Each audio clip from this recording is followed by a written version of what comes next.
All right, what's going on, everybody? Happy holidays. Happy holidays from Awful 99th. We are back with a podcast, and we're here with our usual crew that we have done this year. Let me start off by introducing my usual co-host, Jay. What's going on? What's going on? We got Nick. What up? What up? What up? We got Ajack. Yo. And we got the returning FSU alumni, our favorite FSU alumni besides Nick, Josh Salter. Happy holidays from live from St. Augustine, Florida. Always with the T-Mac takes. Magic news. Oh my Go gosh. Noles. What else? What else do you want? And Donda is a great album. I don't know what else to tell you guys. Great. Now we're using the word great. Okay, I said this is all separate podcast. Hey, All right, we will move hey, on from the data. We will move on from the data Kanye West takes and get to the current news of the week. All right, one down. The Miami Hurricanes took down the Texas A&M Aggies to move up into the quarterfinals in the CFP. So let's start off with the Miami fans. Then we'll get to the FSU alum. What impressed you most in this win? Let's start off with you, Ajack.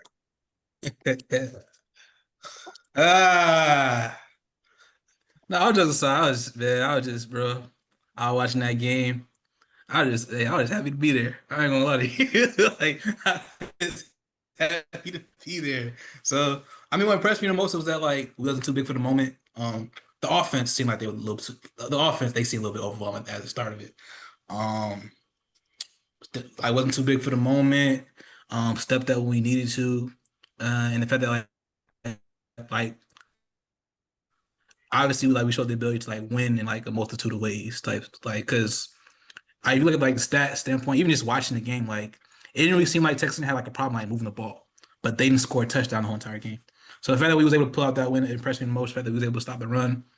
I'm kind of taking both passing offenses out the equation. Like, we got we got a couple picks, but you, like, look at the replay. Well, the last pick, it was more so, it was just a bad. I feel like it was like a good play call. So I'll give us credit for, like, the last interception, but the first interception, I feel like that was more of the ball just sailed on the wind.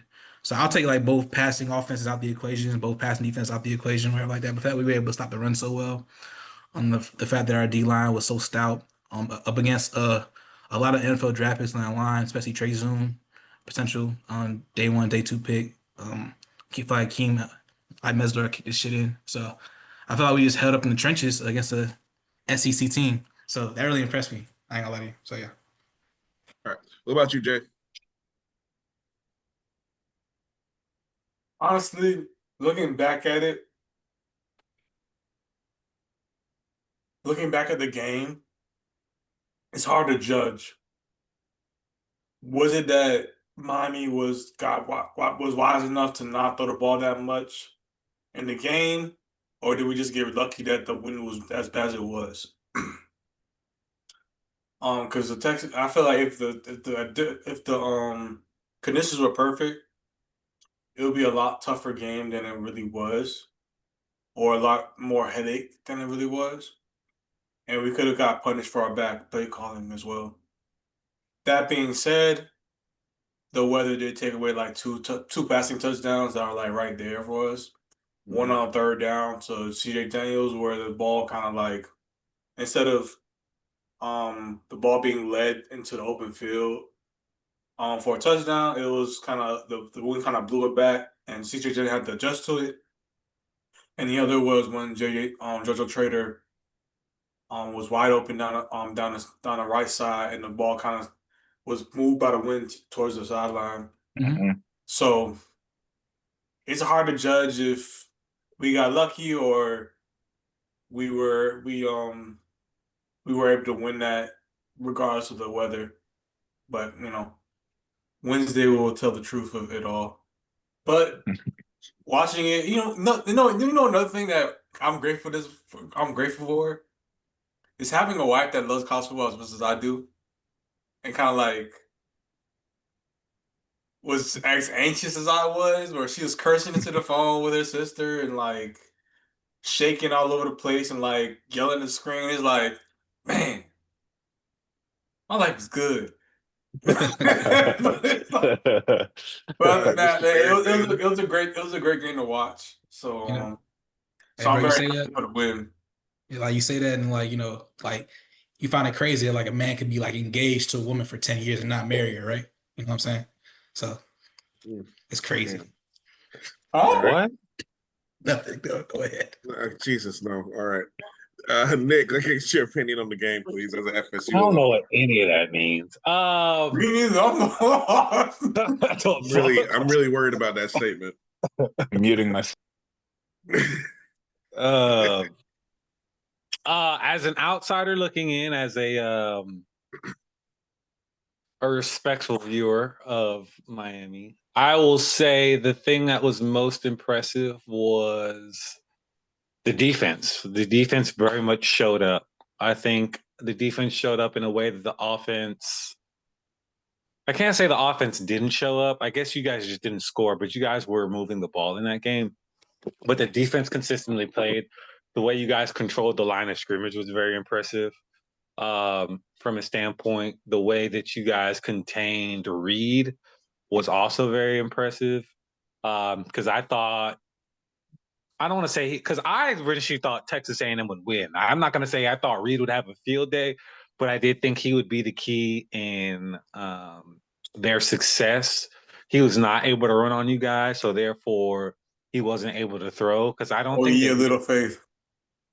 he's not an accurate passer. I think been on this channel for saying that he's not an accurate passer, but when he gets out of the pocket and he makes some things move or shake is usually when he's dangerous, but you guys didn't even really allow him to get out. So there's a great defensive game plan that you guys had for the quarterback as far as that's concerned.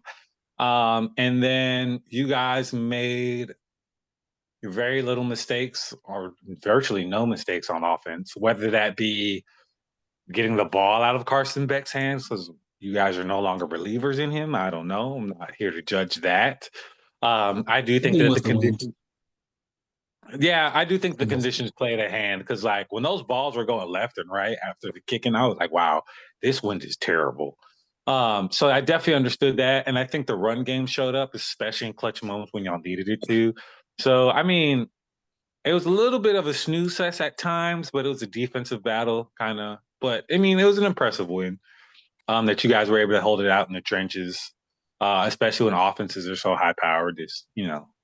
In this era of football. So I mean, it was a good win. I think it's definitely something you guys can hang your hat on to be proud of. Yep. Just for context. Go ahead. A question for Nick and Josh. As fans who didn't really have like any like stake in the game, was that game boring to y'all like any point?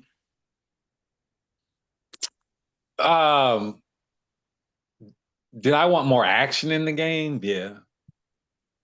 I mean, I don't want to say it was boring because it was like traditional football in the sense that like it's played in the trenches, but there was very little offense, and I do see how the rest of the country could see that as being boring. I feel it. I just seeing. Oh, my fault, Josh. Go ahead.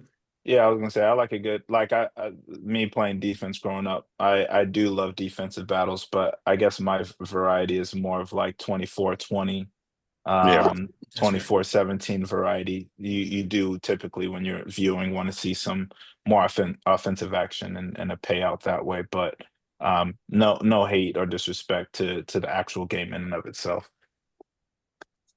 I just seen like Notre Dame fans say, "Oh my God, we would have beat both these teams," but like can't believe. Goodbye. Goodbye. I'm sorry. I have a disclaimer. That's why I asked the question. I see they missed out. They missed out on the Pop-Tart Bowl. I don't want to hear nothing. Yeah, bro, corny, very corny. A bunch of crybabies. None of us care about Notre Dame. Exactly. No, we're good. My problem. The problem I have with that statement is that Notre Dame gave up 40 points to that same offense on their own field. Yeah. So no, to say that y'all would have beat them is just ludicrous. It's ridiculous. But to add some more context to it, like Miami had played 5 mobile quarterbacks during the season. They had held them to a combined 74 yards rushing. So that's just how Miami has been. That's how they play. Quarterbacks. Even Castellanos was the one who had probably the most success, but he didn't really have that much success until the second half when Miami kind of backed off and played more prevent. Fair. That's true. So, and then you get to it as well when it comes to the sacks. One thing, Texas A&M had given up 10 sacks going into the game. Miami had 7 on its own that game. So, but Josh, what was your reaction to the game? I mean, I am impressed that you can go into College Station and And I mean, I That's a thought that's rough place to probably play. That is a that's rough place to play. that's a real environment. Um, that's a real environment to play in and to ultimately get a victory out of. So I think that to me is probably the most impressive thing. I also do think that the way that Miami played was very good as well. Not, I'm sorry, it wasn't like stellar, but like when you're in a game like that, that's the sort of game you want to play, wear your opponent down and then Yeah. make the right plays when the right plays are needed. So that end around with Tony at the end of the game, stretching the field and getting into the end zone, like perfect play call. Like that's what you want. That's what you need. So um I'm impressed. Yeah, I mean, whenever you can go get a tough, gritty win in a crazy environment like that to me is impressive. Yeah, there were concerns, but I mean, again, at this stage it's playoff football, so you have to, when it's down the stretch, who are you going to rely on to make a play? And that's what Miami did. So I did think the game could have gone either way, seeing as how it turned out. I definitely think there were missed what was it? There should have been a personal foul on the sideline there against Miami that didn't get called. OJ I'm Frederick. forgetting what it. SEC Yeah, OJ Frederick. football, man. Yeah. SEC smash mouth football. Hey, OJ. all I'm saying is that No, dude was out of I bounds texted. and that corner slammed. I He texted gave in him the an group. extra slip. I think I texted in the group. I'm like, yeah, we got lucky right there because Yeah, I for sure. thought that was really like that. Yo, in the That's ACC, they calling that. That's for sure. yeah.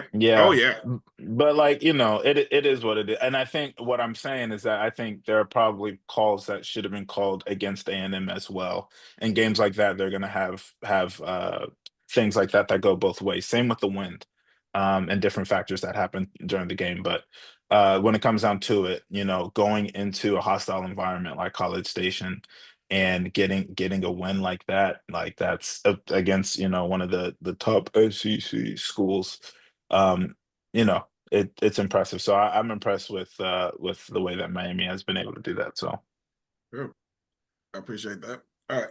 Well, yeah. Thinking about it, but being as y'all have watched the game and have been able to see a game, because I think we'll get into the preview. We're going to preview Ohio State and Miami going for us, but we're going to do a couple more points about this game and see what you think. What does Miami need to do to improve to move forward in this tournament? And this is a bit of a Ohio State question. Nick, let's start off with you, then Ajack, then Jay, then Josh. Miami's going to need to continue to control the line of scrimmage, both on offense and on defense. You guys are going to need to be able to throw the ball, though. Like, you're going to have to be able to. And I'm just using the last game as an example, even whether it's fair or not. It's probably not, but I'll just say it anyways. You're going to be able to throw the ball, and Carson Beck's going to have to make the plays. And then you guys always run the ball, so I'm not going to say that because that's pretty much patented. I think you guys will be able to have to be the aggressor, especially when coming out against Ohio State. I think you guys are going to have to be very aggressive on defense in order to get that game in. I think in a lot of ways, Miami will be the best defense Ohio State has played. I don't really feel like Ohio State has had a lot of competition this year. And I just think the Big Ten has been bolstered this season, very top heavy. And I don't think Ohio State's played the top heaviness. So moving forward, as far as that's concerned, you guys are going to have to minimize mistakes. And I think you guys are really going to have to rely on your run game and take opportunities in the pass game when they're there. That's kind of how I sum it up for you guys. But yeah, that's probably much my assessment. Right. Jay. Moving forward, one, I don't really think only thing that really needs to change is probably the play calling. Yeah. Just, I mean, earlier in the season we were asking for a more diverse play call from Dawson within ACC play. But I think the way he was calling it, I think our argument was just during ACC play, call more diverse gameplay because that's what works in this league.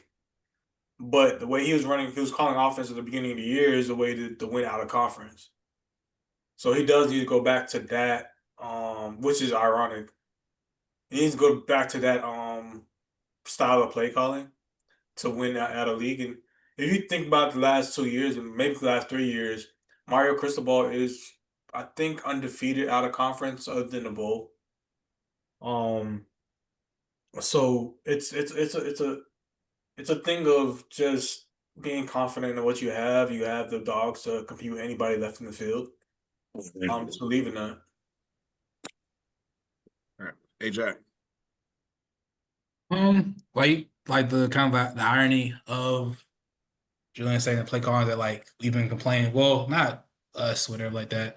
The fans have been like complaining about like Mario's like style of play of just running through your throats and then play action pass. But the reality is that's kind of what we needed in the Texas A&M game. All the Mally Cat stuff, like bro, every time we did some cute stuff, it's like we got behind the sticks. Like I let you tweet out, bro. Stop being cute. Just lean on them, like, cause it's because we run the ball straight, like Mark would get like 8-9 yards first down. Then we would go Mally Cat and do some BS or whatever like that, or we would put Mally Cat in the backfield. We'd do like a little RPO to flat, and they would be on it. Like this guy out there, I feel like we need to use him more as a decoy, or just use him as a straight up receiver. Because at the end of the day, he is still a good wide receiver. He can do all that stuff for sure, but he's still a good wide receiver. I feel like especially with Ohio State's defense or whatever like that, I feel like they have a weakness at corner, on the outside corner or whatever like that. I feel like they can be got. Because like watching the Big Ten Championship, whatever like that, like they made a lot of plays down the field. And I think we outside of Surratt and number 3 on Indiana, I feel like our receivers are better than those other receivers. And those are receivers that made plays on Indiana. It wasn't even Surratt or the second receiver they got, he was out for the majority of the game. Like Indiana legit sealed the game by just running like a simple go ball. Like CJ Daniels can't do that. JoJo Mitchell, like I thought JoJo Trader can't do that. So it's just like threat know how to stay down the field, run up their throats, play action, and then keep control of the trenches. Don't let them run the ball like that. And then with Jeremiah Smith and Carl Tate, just pray, because I do think our DBs are good, but that's just another level. Those are 2 first Mari round Brown being certified out receivers. is really, really That gonna hurt that. hurts. That hurts. I ain't gonna lie, that hurts. That That does hurts. hurt. Because I like Xavier Lucas, but his physicality is so inconsistent at times. I still think he's a Not good big corner. enough.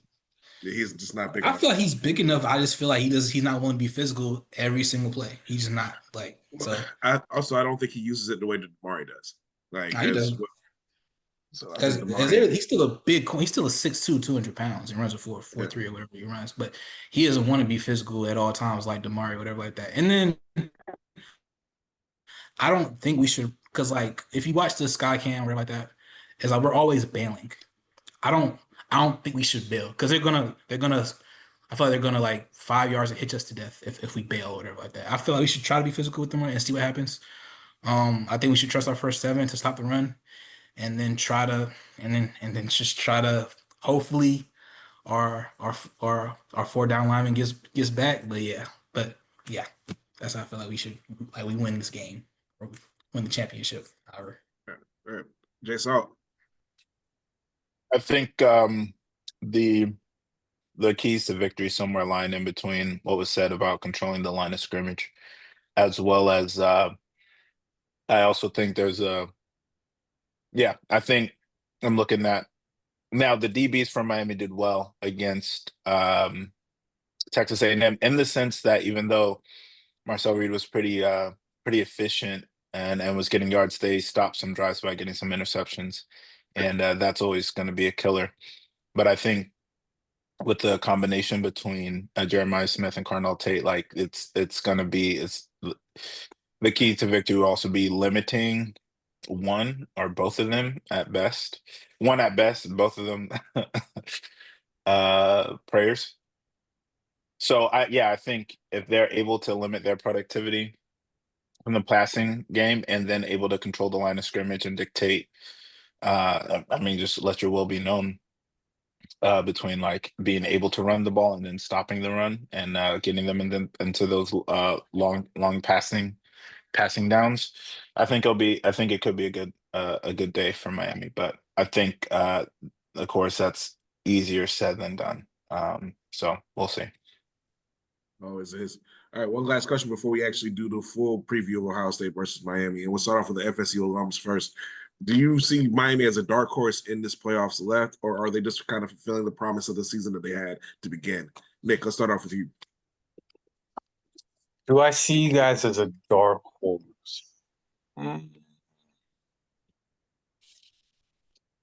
I think you guys are fulfilling the promise that you guys had in the season. I thought you guys can make the college football playoffs, and you can. I mean, I guess with that being said, it's playoff time. Anybody can make the playoffs. But I mean, I'm wishing y'all the best. I just don't know if you guys can. I just think there's a lot of things that are unknown, to be perfectly honest. I think there's a lot of times that the seasons you guys looked, or I'll say the first 6 games of the season, give or take, you guys looked like the best team in the nation, and then towards the latter half, it kind of weaned off. But that's at ebbs and flows as the seasons go.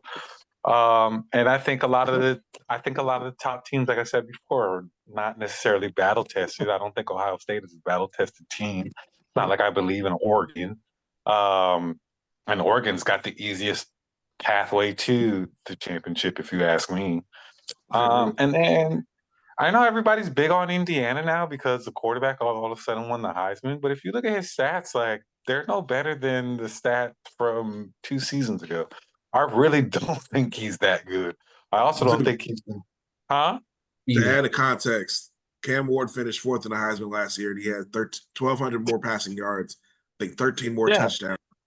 And I think like, his numbers for Cam Ward isn't even close.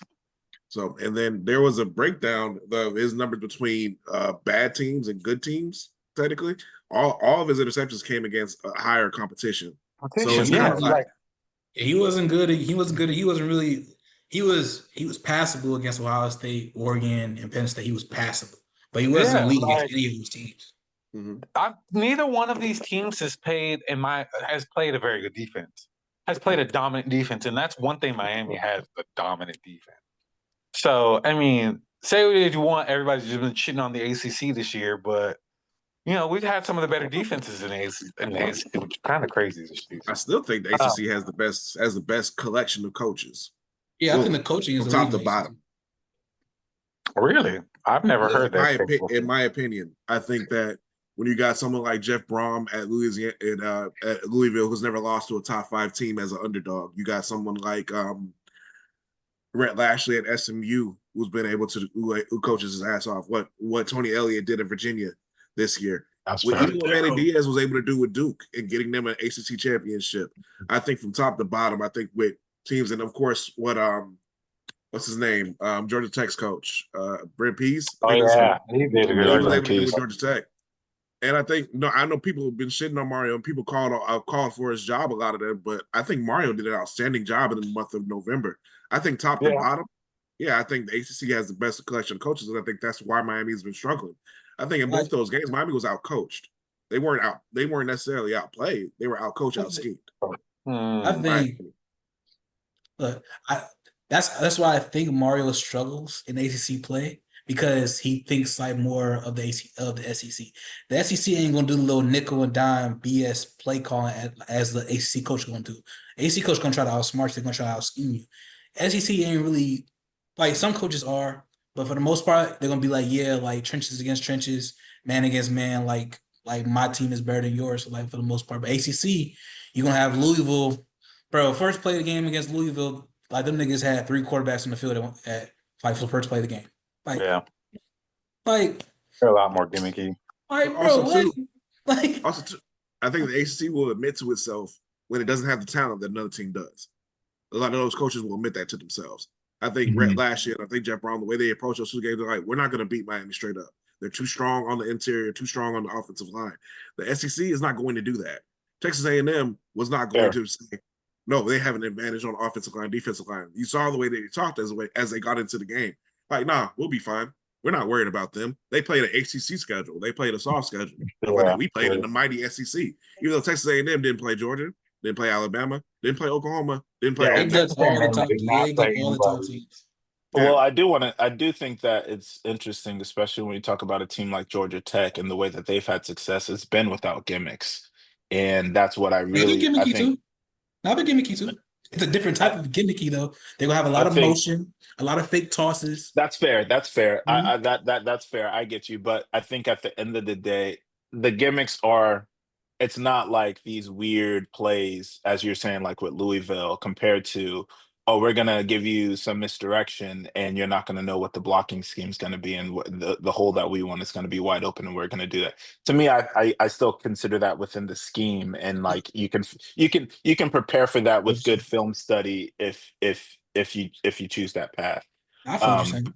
but I respect a team like Georgia Tech because they used to run the triple option for so long, had a lot of success, much success with it. I want to say it Yeah, was like the that's great. greatest thing Hey, today they basically run the modern day triple option with all the they do. pulls, all They the do. tosses, all the jet touch Mhm. passes. It's not gimmicky in like a modern sense or whatever like that. But when we played Georgia Tech last year and I watched the games before, because I like to watch games before we play. I was like, man, I already know we're gonna have a tough time because Yeah. it's like a whole bunch of muck.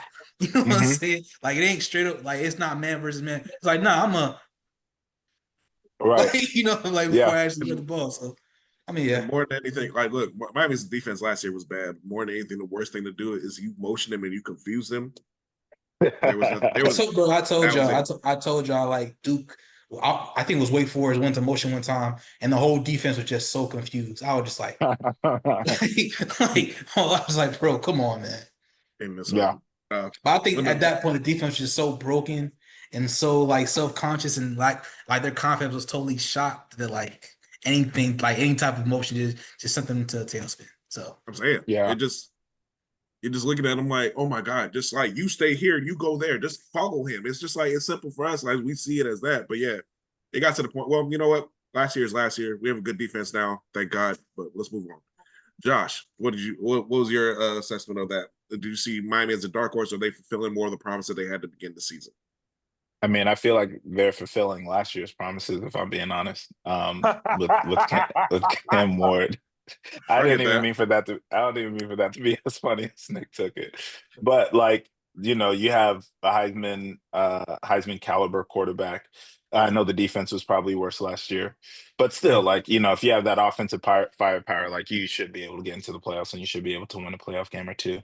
I do think that this team has exceeded expectations, and I don't know how far they can go, given just the everything feels inconsistent. It feels like up in the air. You don't know what team. Again, I think some things with this Miami team are consistent, but between the gameplay, between the coaching, between a number of other things, you don't know what's going to happen. And I think that lends itself to Sure. anything actually happening. So when it comes to an Ohio State that's been in this situation before, knows what to expect. That looks just like Phil. That's hilarious.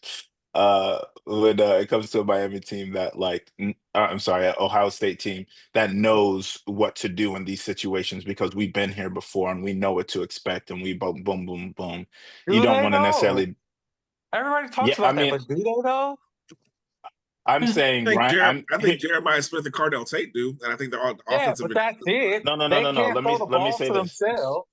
No, let me say this.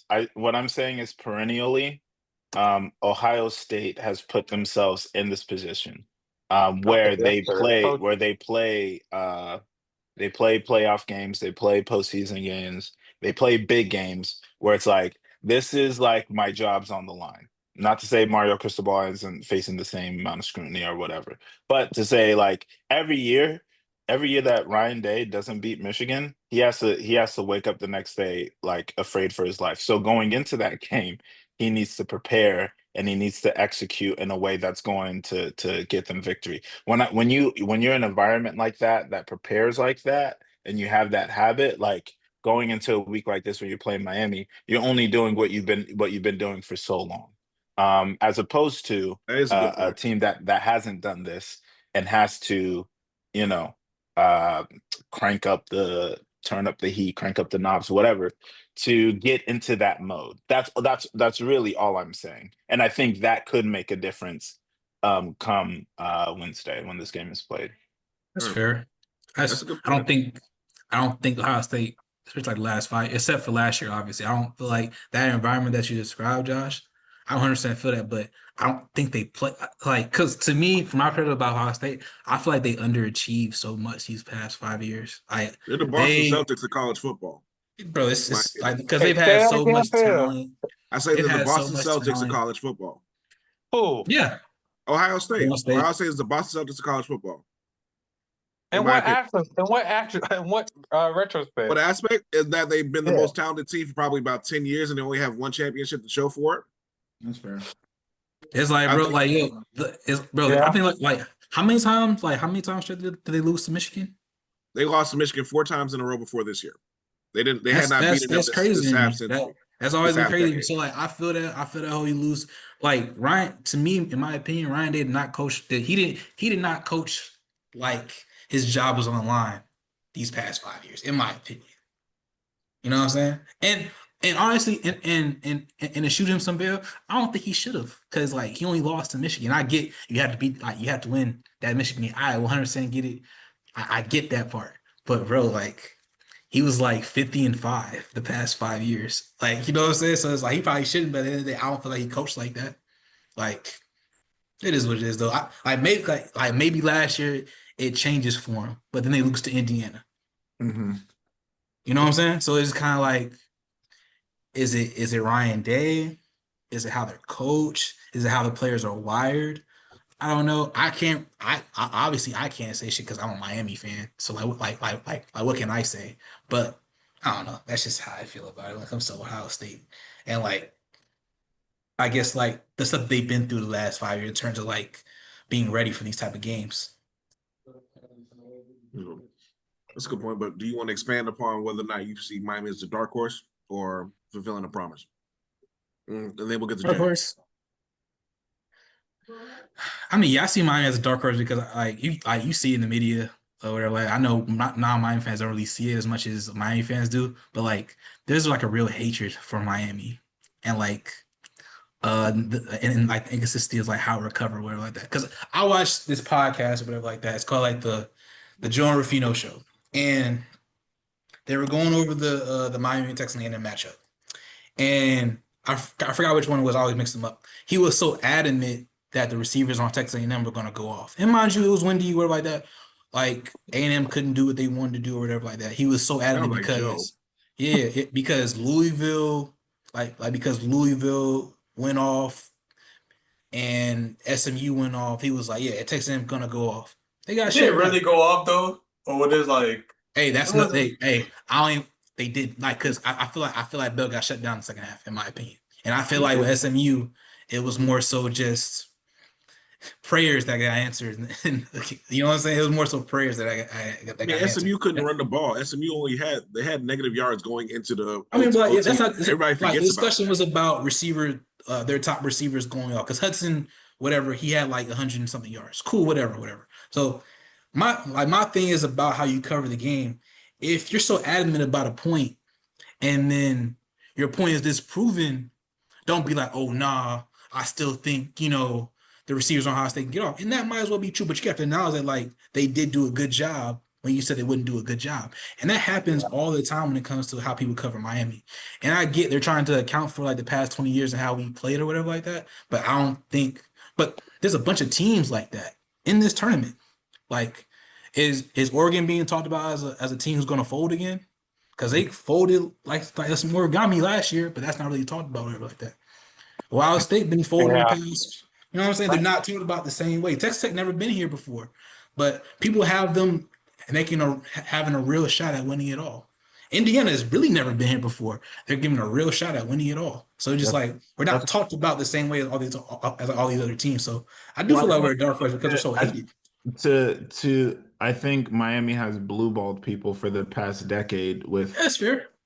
like, oh, is the U back? You know, like we don't do that. The fans don't do that. I'm not. It goes to another point. That's fine. That's fine. I'm talking about the media. And then again, that is true. You guys can get off to a great start, go 3-0, 4-0, whatever. It's been like that ever since Cristobal took over the position.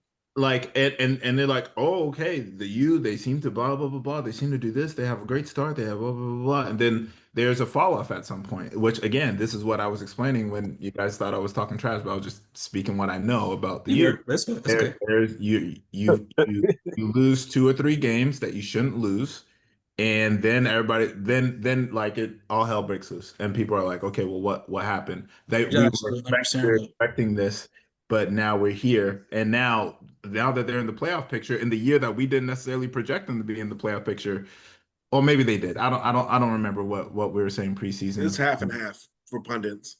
Yeah, It's about The 50%. things are like that. Those are like what you just described. That's a lot of teams. You know what I'm saying? That's a lot of teams. sure. I mean, I I put think it like this: like like what Miami's gone through is what Clemson went through before they became Clemson. Clemson, Like they that's literally how had a they term literally called it called Clemsoning. Clemsoning. No, Clemsoning. you're right. You're right. Because this year, I mean, the past 4 or 5 years, people have been like, "Oh, Clemson's one of them ones." Especially this past year with Cade Klubnik, Oh, I don't know how. and it That's was not and it, comfortable. and it was absolutely disgusting. I wouldn't say the U got this offseason was treated the same way that Clemson was this season, but I They can were. say over, let's keep Clemson out of it. It's felt like there's always been a special amount of, maybe not special, but it's been like amount of time in which the U, we've kind of just waited to see what the U was going to be. And when we got excited because it reminded us of the 90s and the 2000s. And then it didn't happen. And we're like, okay, well, I guess we're wrong. That can only happen so many times. I don't know. I'm not the media, but that can only happen so many times before people are like, okay, well, we're not we're not going to spend this. We're going to run with Philip Rivers being 44 and now playing football instead. So Yeah. that's to me what the media does. I'm not a fan of it. But like I don't think, as you're saying, Austin, yeah, like there are other teams that they do this for in some capacity. I wouldn't say that when again and we've talked about this, when Florida schools are doing good, everybody does good. There's plenty of money everywhere. Everybody gets jobs. We are all happy. And so the U being that is good for media. It's good for sports. It's good for whatever. But when we're blue balled like that for years on end, like that, this is just and then the Cam Ward year, it doesn't happen. Then it's like, okay, well, like what can we make of this? I give you that. Okay. Jay, let's get to that. Then we can give more than just that when we go to the preview. Jay, what's your thought? I don't see them as a dark horse. Well, I see them as the underdog in regards to the rest of the field. I feel like the dark horse would probably be like a dark horse is basically what the media would say. They'd be surprised they could get there, but they'd be surprised that they got there. So I think Texas Tech or Oregon will probably be the dark horse. Hmm. To win it all. But honestly, Miami has the toughest road. Yeah. Had the toughest road to the championship. Do I think they can do it? Yes. I think they have the squad. I think they have all the tools to do it. It's just about, are you going to show up that day? Is everybody going to be on their A game? And we weren't on our A game in Texas A&M, so it proves that you don't have to be on your A game to win in the playoffs. But it's just fulfilling the promise that we bought back in 2023. I think. Okay. After we beat Texas A&M the first time. And I What think our dreams told us. yeah. And I think that was one of the times that Josh was referring to as well, with kind of the blue balling of the U being back. But also, I do have to stress the U being back is definitely a media tool in me. What's on? I think I think and I know why they do it too, but go on, Phil. Go ahead. because I think that it sells tickets, and I did a little bit of an editorial about that about a month or so ago, and I kind of broke down all the times that the U has been back and what it's done to the coaching since, because every time that's happened, and then like the next year happens, the coach is gone. So like for me, I'm just like, I'll never say that, but I get you. But Josh, you know what I'm saying? You're not wrong in what you're saying though, because it's like, yeah, that part. I think people get teased, and that's what's been mentioned a lot over, like, we get tired of like seeing that this team goes up. But the thing is, what I think Austin's point as well, there's a lot of teams that don't fulfill promise, but Miami not being able to go as far as some of the other teams, like when it comes to Ohio State, like I said, I think Ohio State's about to college football. They get there, but they don't get there. They don't finish. Oklahoma's gone 0-5 in CFP in playoff games. When you look at it, whether it was Lincoln Riley or what happened this past year with Venables as well, it's like a lot of teams that I can say, like you said, Clemsoning was a thing, and as well, and then a lot of teams can say that they got in there, but they haven't finished. The only teams that have really been able to consistently finish is Alabama and Georgia over the past 15 years, in my opinion, and Clemson. If I can bring one thing up, they're pretty. It's like I forget who does this segment, but contenders or pretenders, and I feel like the U has always been very much in the in between. We don't know if you guys are going to compete for the championship or not. Whereas I'm going into every season, I know Oklahoma's a pretender. I know it. I don't care. That's the thing. We do. Yeah. We know it because we watch college football. We watch them play. Yeah. I think, I don't see any media taking Oklahoma seriously like that. I don't see a lot of them do. I could be wrong. I could be wrong. Now, I don't see the media being like, okay, this could be Oklahoma's year with Brent Venables or with Lincoln. I'll say this. This is the second year they've been in the SEC. They won't. They're not like. But yeah, no, Oklahoma like last year. I don't necessarily see it. I think they showed. I think Texas too is a team that gets a lot of love before the season. I know they showed favor to Texas. I'll 100% get behind that. I haven't seen the same energy around Oklahoma. It's not just like to your point, Josh. I don't think it's like the favorite. I think just like they're not on Oklahoma for being, a team who folds. You know what I'm saying? Okay. But like with Miami, they constantly bring it up. Okay, and that's fair. You know what I'm saying? But Oklahoma, you don't really hear bro. They were like, I forgot what the score was. They were up 21-3 versus Alabama, right? Or 17-0. 17-0. Bro, like it was covered, but that's a fold, bro. You were at home. That was a fold. If that happens to Miami, if we were at home in a college football playoff game, we were up 17-3. Mind you, they still bring up 21-zip Syracuse to this day. You know what I'm saying? You feel me? Yes, but again, that I only think that speaks more to my point of like who are contenders. We all know Oklahoma's pretender. You know why? I feel that for sure. But like my thing is like when Miami does it, it's like a microscope. It's like, oh yeah, we gotta keep feeding off this. Gotta keep feeding off this. I'm just like, come on, man. Oklahoma will bring in money, and that's cool and that's fine. But they honestly, I don't put them in that realm. I hardly put Texas in that realm still, But like with Miami, I'm like, okay, what's good? Like what's up? Are we gonna do it? Or are we I'll not? say this: when it comes to money and bringing in, no one can really touch Texas when it comes to bringing in money. I know, and I think that's how they're able to get that publicity until week 3 or 4. But to me, I just don't. They say it. I just don't believe it. I don't believe it because I don't think everything's there all the time. Whereas Miami, yeah, it could be there. It could be there. For me being a fan and knowing how you guys have played, like there's probably a good. The month of November and December might not be kind to them. I just know that in the back of my head. But if it's kind to them, okay, they'll be there. All right. Let's preview Ohio State versus Miami. Probably the biggest game for Miami since probably the national championship against them in 2003. You got Jeremiah Smith, got Carnell Tate, got Julian Sain, a Heisman finalist, #1 defense in the country statistically.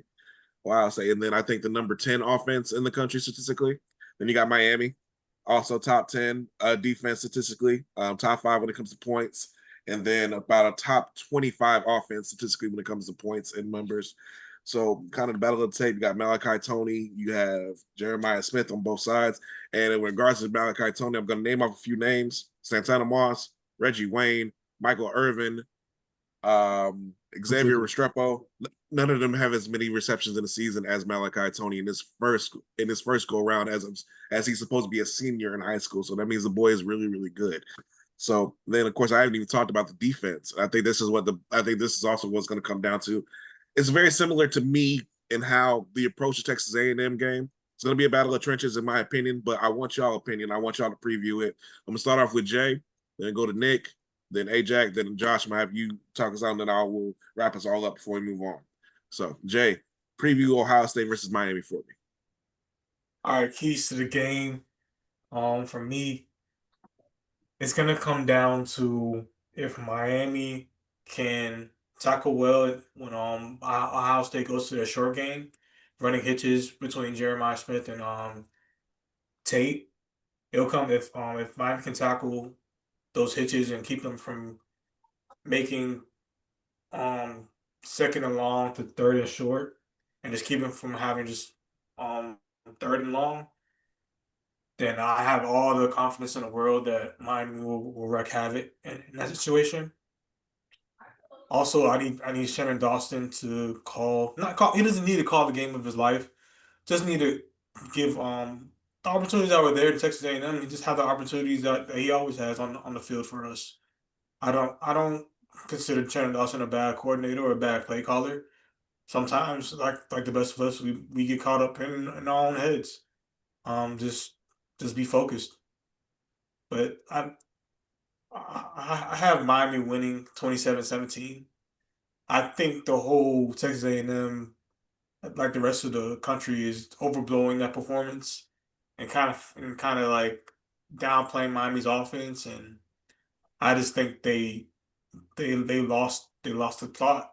That's not our offense, and that's not what they showed the whole season. Yeah. But yeah, that's my prediction. All right, Nick.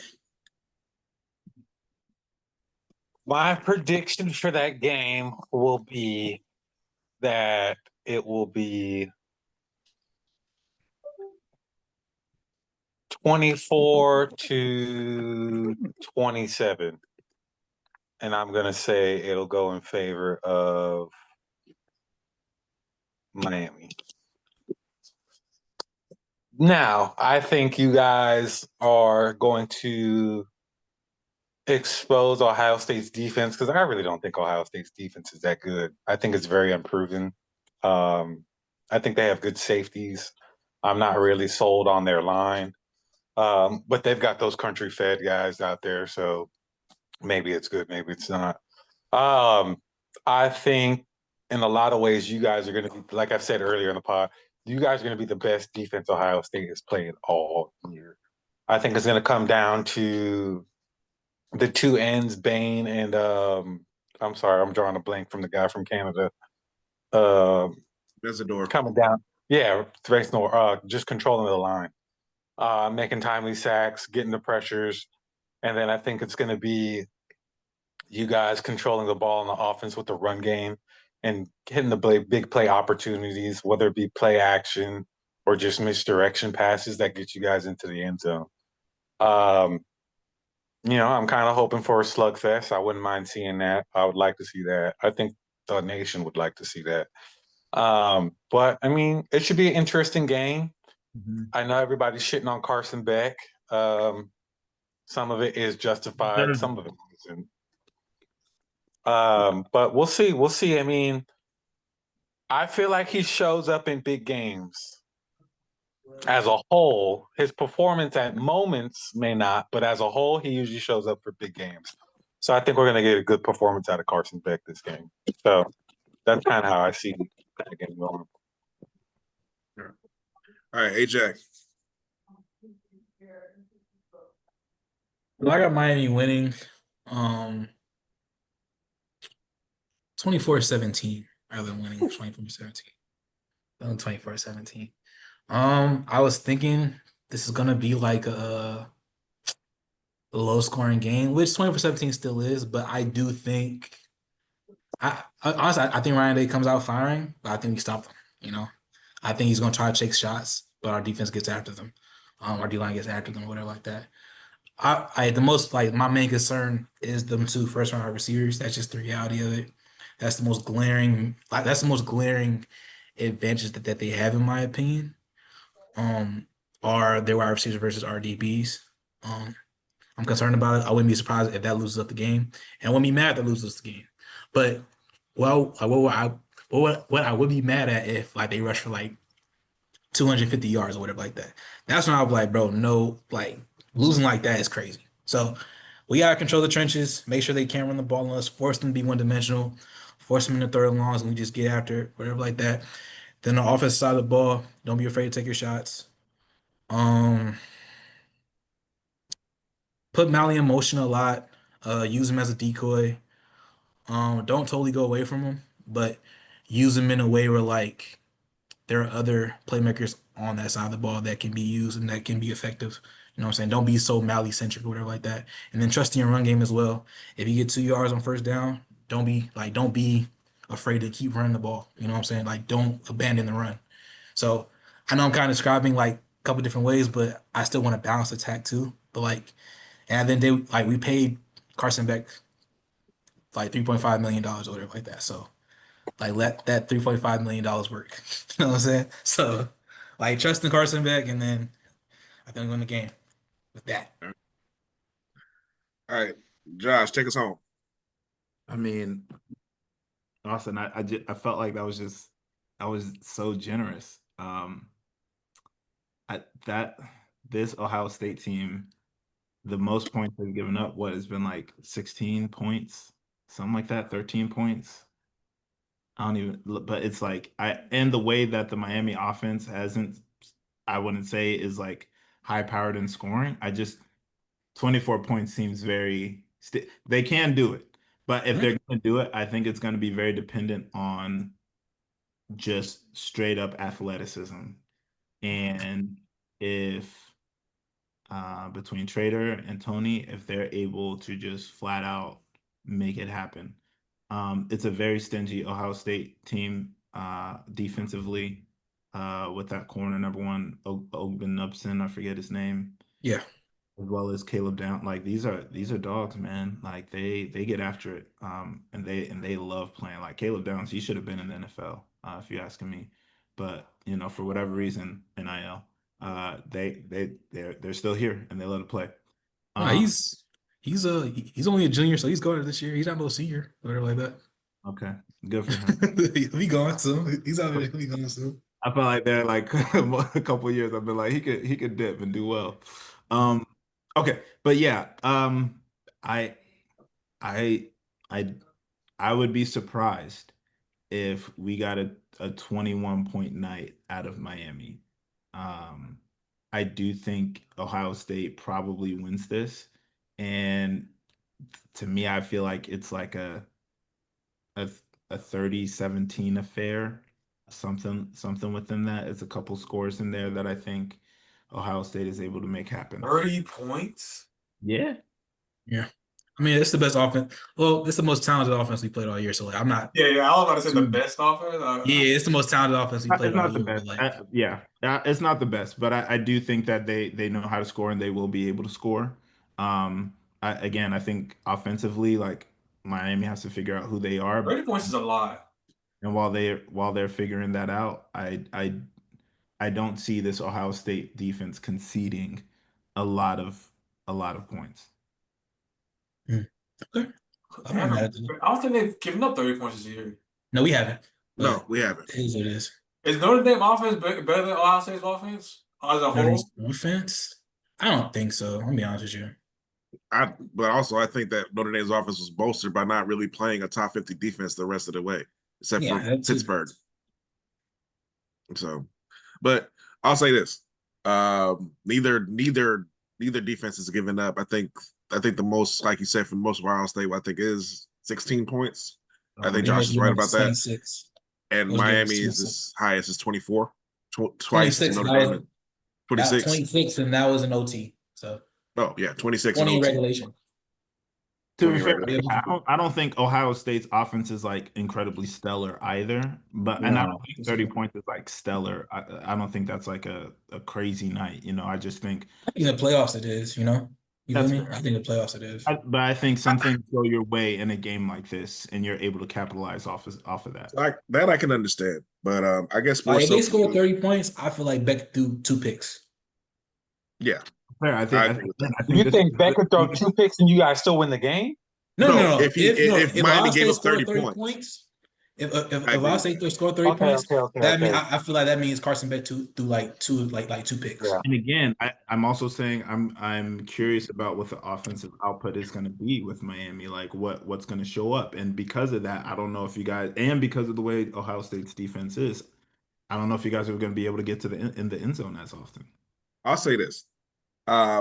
As far as like what the Miami's offense is and everything, I don't think it's as much confusion as what the national media is putting out. I know Miami didn't have a great game against Texas A&M. Shannon Dawson did not call a good game, but Yeah, they're Miami muddying it, get though. the. Yeah, they're going overboard But with the but offensive Carson side. Beck always gets the ball out of his hands quick. Carson Beck doesn't want to hold the man. He knows with it's a quick read offense. Usually they do a lot of screens. They do a lot of people. They get Malatoni, they get Daniels, they get Marion, they get a lot of those players out in space.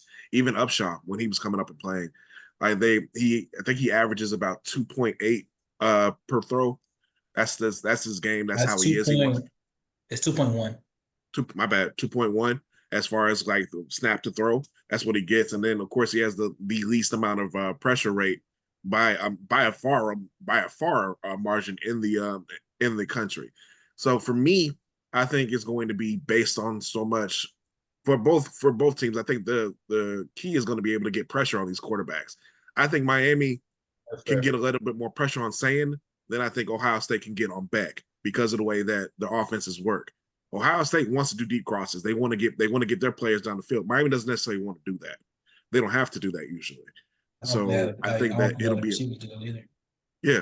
So I think people saying, oh, they don't know what they're going to do on it. Miami does know they're going to do on offense. Now, do I think Miami knew what they were going to do with 30 to 40 mile wins on offense? I think they had to change a little bit what they were doing. I think that's why Shannon Dawson called such an awful game. Like, as far as I'm concerned, I think that was one of his most awful games, but I had to give him a little bit of pass when I watched at the field settings. Now, I'm not saying that I don't like the thing this week. Honestly that score can't happen. Miami has not played as good as the two receivers from Texas A&M happen. They're not Jeremiah Smith or Cornell Tate. No. Concepcion Young and Graver are not Tate and Smith. So it definitely could happen. Do I think so? I have to agree with Austin. If Miami gives up 30 points, I do think Beck had an inefficient game. But I think Beck is going to step up and have a good game, especially out on turf with Tony. I think they're going to have a much better game plan. So I think Miami's going to win. I think Miami's going to win 2017. That's how I say. I think it's going to be a low-scoring game between two very good defenses. So I think the two best defenses in the playoff, in my opinion. So, but also me being a homer, that's how I'm going to see it too. I'm going to have faith in the team until they die.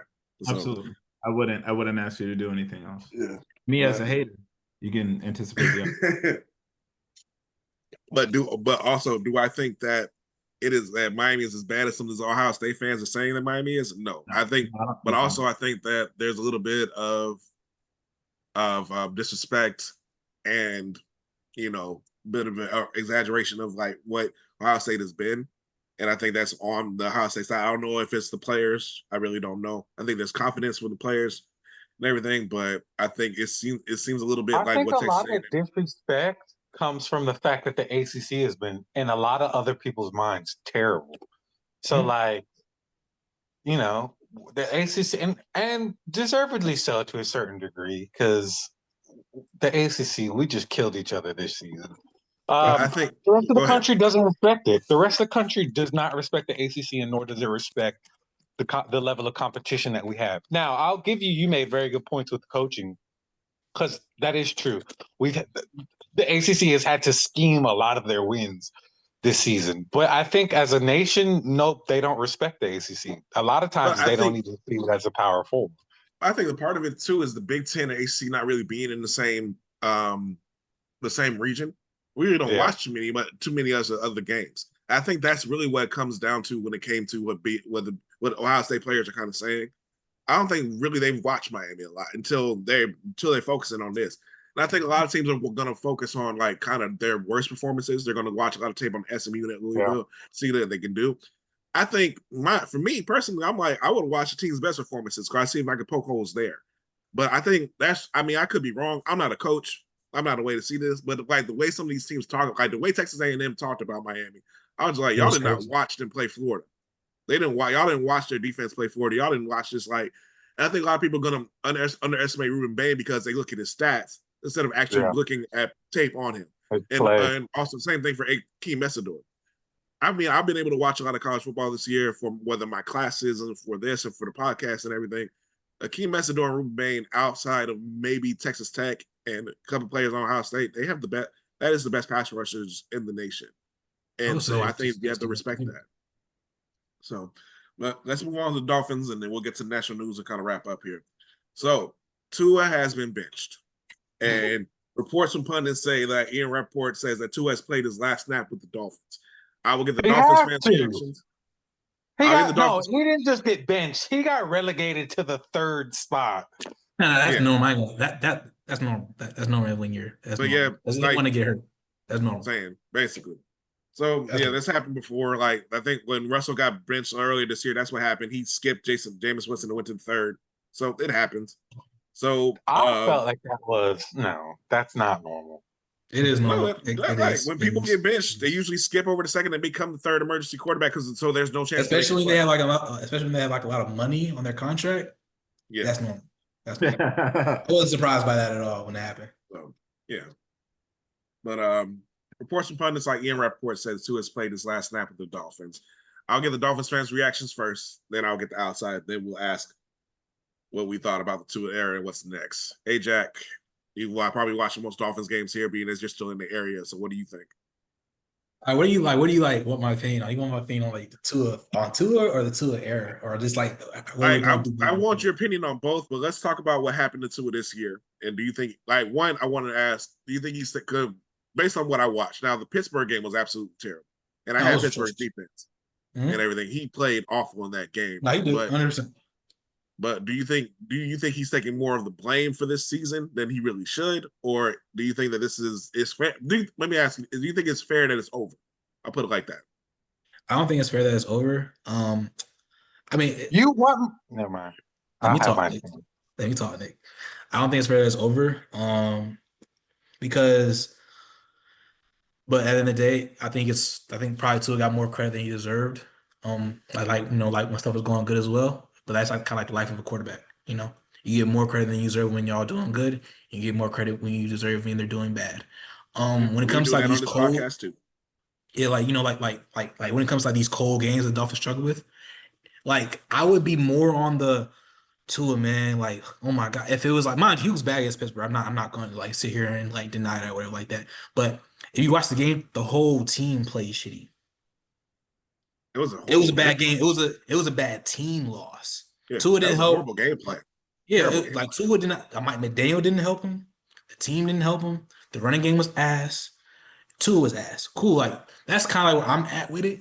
And like, there's only been like a handful of games in his whole career where I was just like, bro, Tua's like, it was a Colts game earlier this year.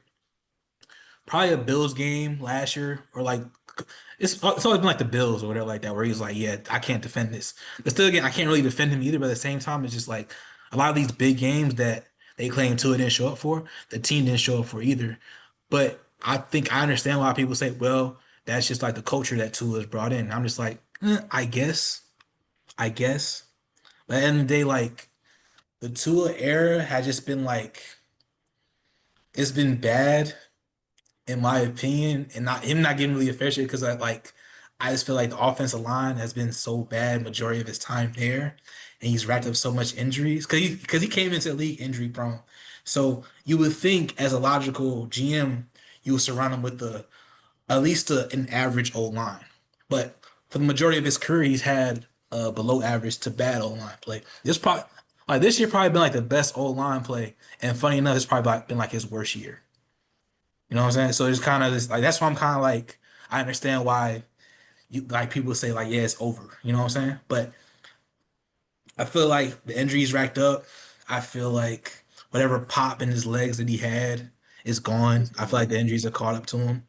From a financial standpoint, I think we should probably get like another year out of him. But I understand just being like, nah, let's just cut the cord now. Take the $90 million dead cap hit, or whatever crazy ass number it is, and just do it now. But for me in my head, is it like, here's how you know Tua. I think people irrationally hate that man because they're hyping up Quinn Ewers, who has the same issues, who literally has the same issues as Tua. a below average arm with lack of mobility, who's injury prone. So it's just like that's how you know it's bad. Lot It kind of like it's is crazy. It prone. reminds me of it reminds me of how we were hyping up Emory Williams when TVD got benched, like for the Yeah. Hurricanes. Like we were hyping up Emory Williams getting a first down and running for it, but he was terrible for the most part against Florida State that time. So it's just like that's how you know Tua is just he's lost. He's lost the fan base. I think one of these podcasters said that he lost locker room when he aired out dirty business, which is fair. Fair. But other than that, I just feel like I don't think this me just looking at it from like as a Dolphins fan, I don't think I can really look at it and be like, damn, like it's all Tua's fault. Because that would be disingenuous of me in my opinion. Sure. I get that. Jay, what do you think? Look, Tua deserved to get benched, Yeah. but I don't think it's how do I say this? Okay, he deserves to get all the. I understand why people like get annoyed by him and like blame him or whatever like that, but it's not all his fault. Like a lot of games this year, he played really well, and the team let him down. There's going into like I think I watched the first I think 8 games, and they legit if the defense did their job, they should have been legit 6-2. At the worst And 500. At the yeah, worst. and it was terrible. I think the blame should go back on the way this team was constructed for My these past God. 5 years. Sorry. Hmm. My bad. But he is the quarterback, and they get paid for that scrutiny. True. They get the glory, they get the blame. Hey, Also, his demeanor after bad things happened didn't help. it didn't. He laughing and he like, yeah, get him next Oh, time. oh shucks. It's like, bruh, like people are gonna want to have some like more passion from you, which I get why he doesn't have any passion. Like, yo, y'all over analyze my injuries. Y'all talk shit about me all the time on the media. Why the hell should I like Bro, get passing show passing to y'all at he all? And I came in the get it, camp man. bigger. That's how I would feel. I'd be like, I wouldn't give y'all nothing, dog. And honestly, Yeah. like, but that didn't help things at all with his demeanor at all either. And it's kind of sad because at the end of the day, like this is why I always have respect for Tua. He gave me hope when he's the best QB we had in 20 years. Yes. He's produced the best results in the past 20 years. True. Say what you want about him, What? but like I can't. Yes, Nick. Yes. Yes. Say what y'all want about Tua, bro. Like I'll break down exactly why in a minute. Then I'll let you. Then he I'll let y'all.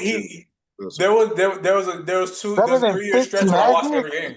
I will break down why it's been Tua in a couple minutes. Yeah, I'll let Jay. no, That hey, also Yeah, has Chad Pennington. Nick, before this I'm year, not- what? Trust me, Nick, Nick. what? I promise you. I'll let you know. Go ahead, Jay. Finish your point. there was a 3 year stretch where I watched every game and I was happy watching every game. I was excited to Three-year watch stretch. them. And like this year, I haven't been able to even. I've watched probably 6 games all the way through because it's been that bad. The joy is Like, gone. And The joy honestly, is gone. it's watching the defense. Like watching the defense. Like the Carolina game was like, yo, I was done. That was terrible. That was awful. Then the Chargers game was even worse. It was like, Oh my gosh. like Oh my I gosh. I went back to prior, like I guess prior to when I first got to Savannah, of not watching games all the way through. Like I was just like, if the team won or the team lost, I would watch. I always watch highlights, but I never go on my legal sites and watch the game like I used to, and like I used to in the past 3 years. So even my girl was like, "Yo, you really done with them?" I was like, "No, it's just one of them years where I can't bear to watch it." So Well, I'm gonna break it down to why Tua has been the best quarterback in Dolphins since Dan Marino. Basically, led the league in passing 1 year, led him in touchdowns, led him in QB rating over the 3 years. The year that he was fully healthy, Let him in, letting yards, letting touchdowns, completion percentage. Because completion percentage is actually still high. It's been one of the highest in NFL history. It's top 5. Only person that's higher than him is Joe Burrow when it comes to completion percentage. But they stopped going downfield basically the last couple of years, so it's not as he doesn't have as many yards when it comes down to it. Best winning percentage. Oh, sorry to interrupt you, but that 2023 season when he was fully healthy, that was the year we were supposed to make a deep run into it. Just got lucky, we couldn't man. because our D line was decimated with injuries. Our defense was decimated with injuries. Lost the center. Derailed everything. And now we it's lost like then it's blamed that Tua can't do the Titans game. Mm-hmm. Oh yeah, that was bad. That Titans game when we lost our center. Yeah, and then the narrative comes out that Tua can't win the big game, but like we were never supposed to be playing it on Kate. Yeah, well, we weren't. We weren't supposed to be playing in Kansas City. It should have been rescheduled, honestly. But hey, it's football weather. But that's the helmets are breaking. I understand that y'all are injury prone, but that's also like you got to win in some tough environments. Like, hey, we're gonna have even though it wasn't supposed to be this way. Guess what? That's still fine. You can win. If that's fine. If we had a passable D line, we could have won that game. All right, John. Like in fairness to us, what team is surviving losing their top 2 pass rushers to major injuries? 3. Top 3. I'm not saying. No team's gonna survive that. I'm not saying that we had to sign a pass rusher off the street before a playoff game, man. Yeah, they could have signed me. I wanted some money. Like, legit, you would have been better than what we got, man. Like, you know what I'm saying? Like, it is what it is. And then we had a defense coordinator who didn't want to be there. Yeah, he didn't want to be there. I mean, it was cold all around. But also too, but when you look at it, and then you look at the whole Fangio thing, the man didn't want to be there. The next year he goes and wins the championship with Philadelphia. It's like a slap in the face. It's just like it for that because it's like he shows, and then it's like the Fangio starts blaming the players. And anytime a coach blames the players, bro, no, it's not. No, I mean, there are a lot of things that went right that season, but then towards the end of the season, as it started to unravel, you started to see some things that were really going on. Well, basically, yeah, I said it on this podcast. If you score 70 points in a game, you should win a playoff game. You beat a team by 50. If you beat a team by 50, if you're good enough to beat an NFL professional team by 50. Excuse me, you should be winning the playoff game. And I think Tua took more of the praise than he should have, and even from us.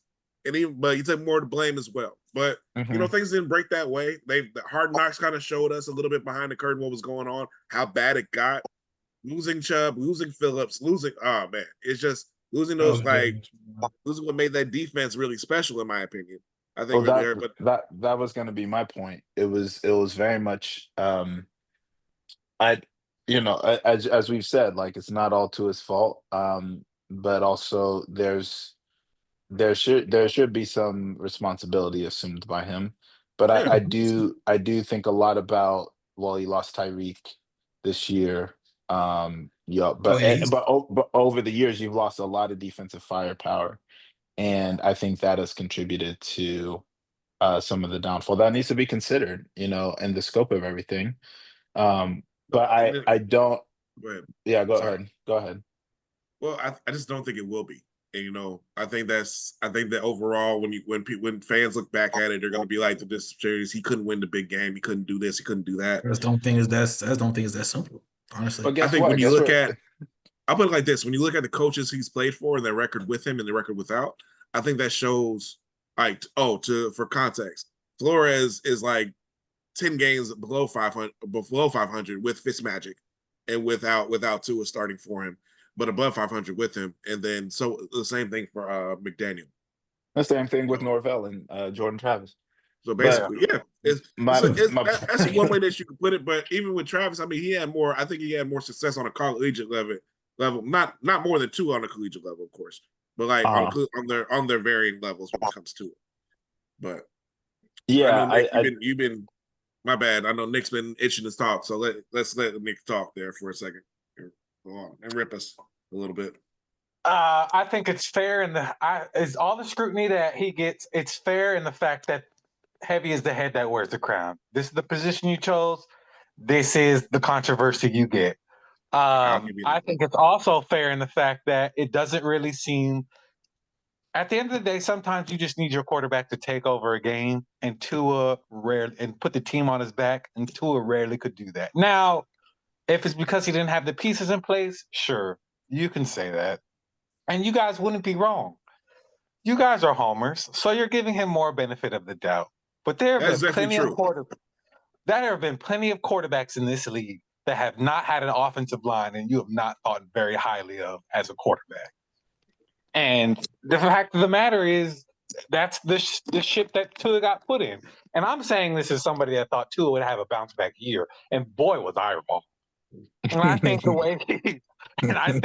way that he's chosen to handle himself in the media, albeit I understand it on a personal level. I mean, It's not again, a good look. it's not a good look. You can't Yeah. act like that. You can't. You can't. You But can't I also, to a lie. my bad. I'd also think that the concussions finally. I think he has a different personality. I mean, this may just be me, You think the CTE got to him? bruh. Look, man. The Dolphins got to him.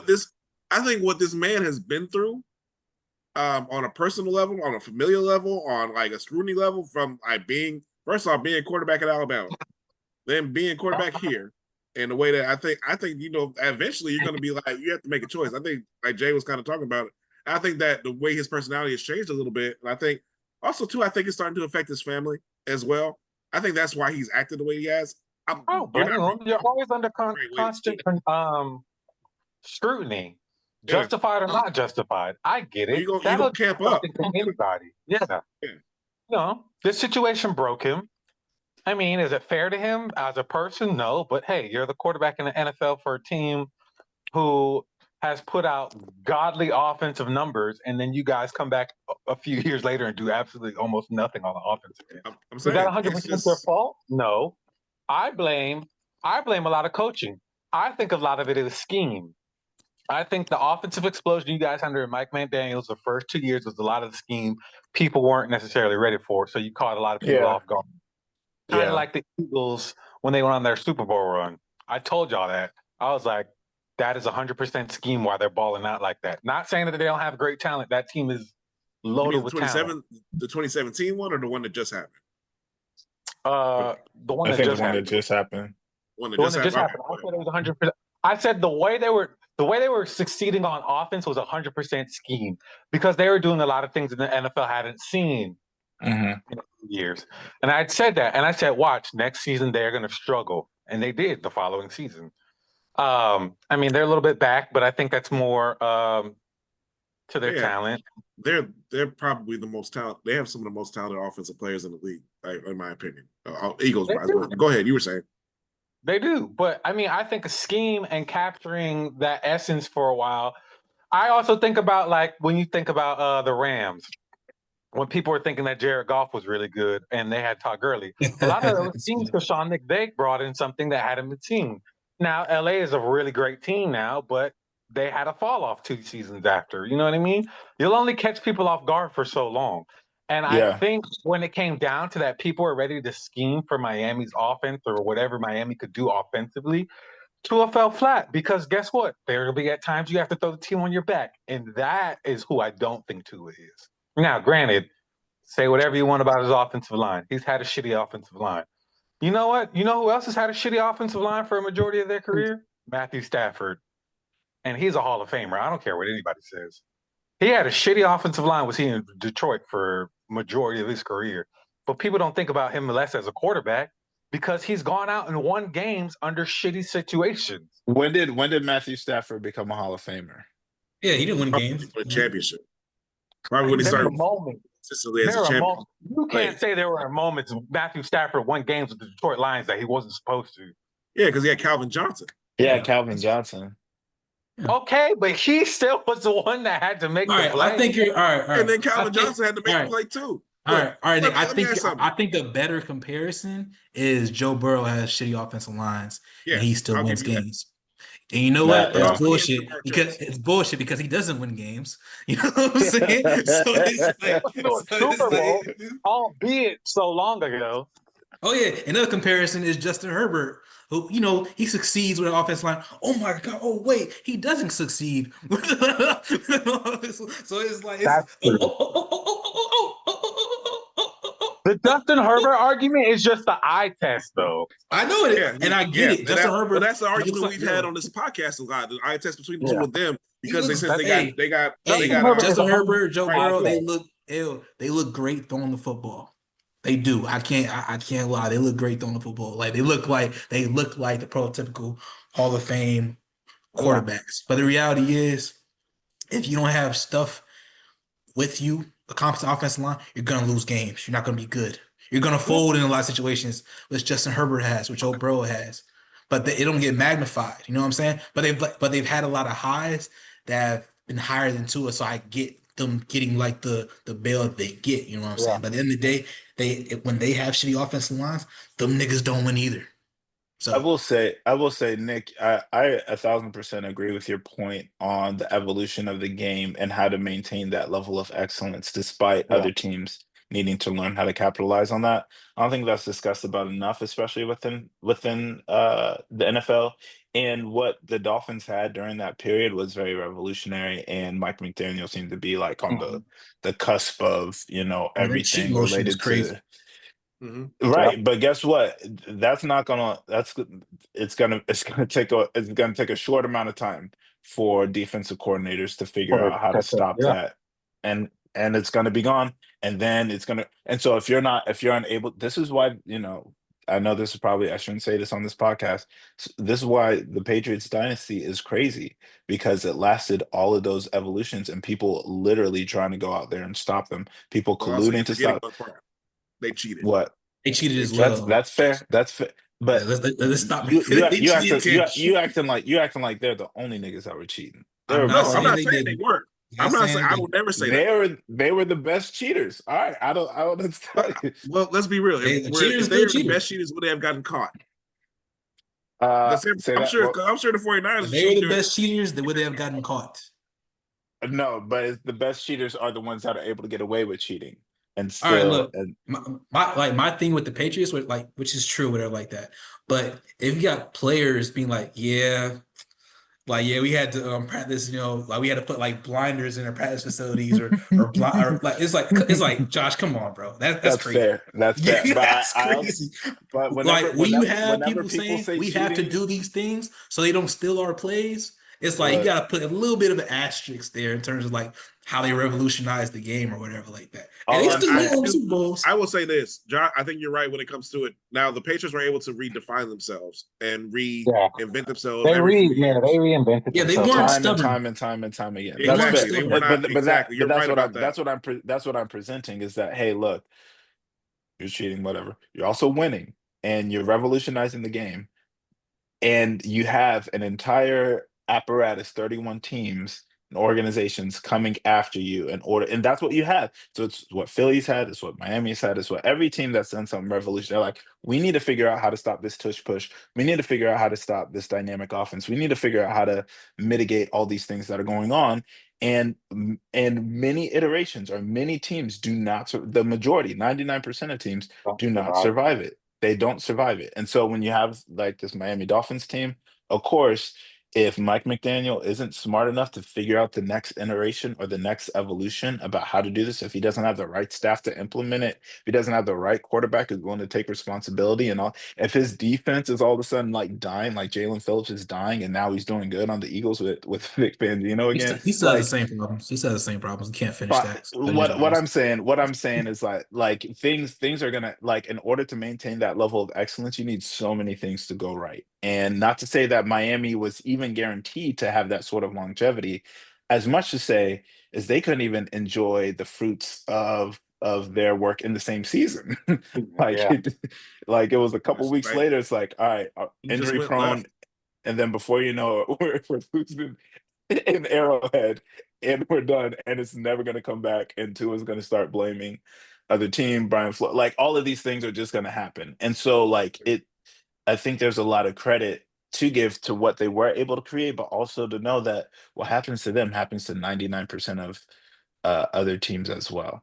And I think they just fell off the cliff a lot sooner than I think a lot of people anticipated. That's what I probably think this is coming down to, is that this fall off, it happened a lot quicker than it should have happened. I agree with that. Here's I'll just kind of like end it off. I put 20% of the blame on Tua.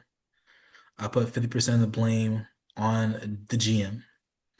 And I Who put is no 30% longer with us? So there's that. Who's no And I longer put with us? 30%. Who is no longer with Oh, y'all? y'all got Yeah, rid that's of him. cool. When did he leave? Yeah, they got rid of him by like 4 They got rid of him Probably like after a couple months ago. Yeah, a couple months ago. after the game, and then Miami went on like a 5-game winning streak. So Yeah, and I put Okay. the rest of the blame on McDaniel because at the end of the day, like I will admit that like the stuff that you can do with Tua is limited. I will admit that, but the scheme against Pittsburgh was atrocious. It was bad. It was Yeah. like I don't this like you can do better with the scheme and the play calling or whatever like that. Fair. That's just my opinion on it, whatever like that. And probably like the thing that hasn't been talked about much is like how Tua's relationship with McDaniel has soured as well. Like, Mhm.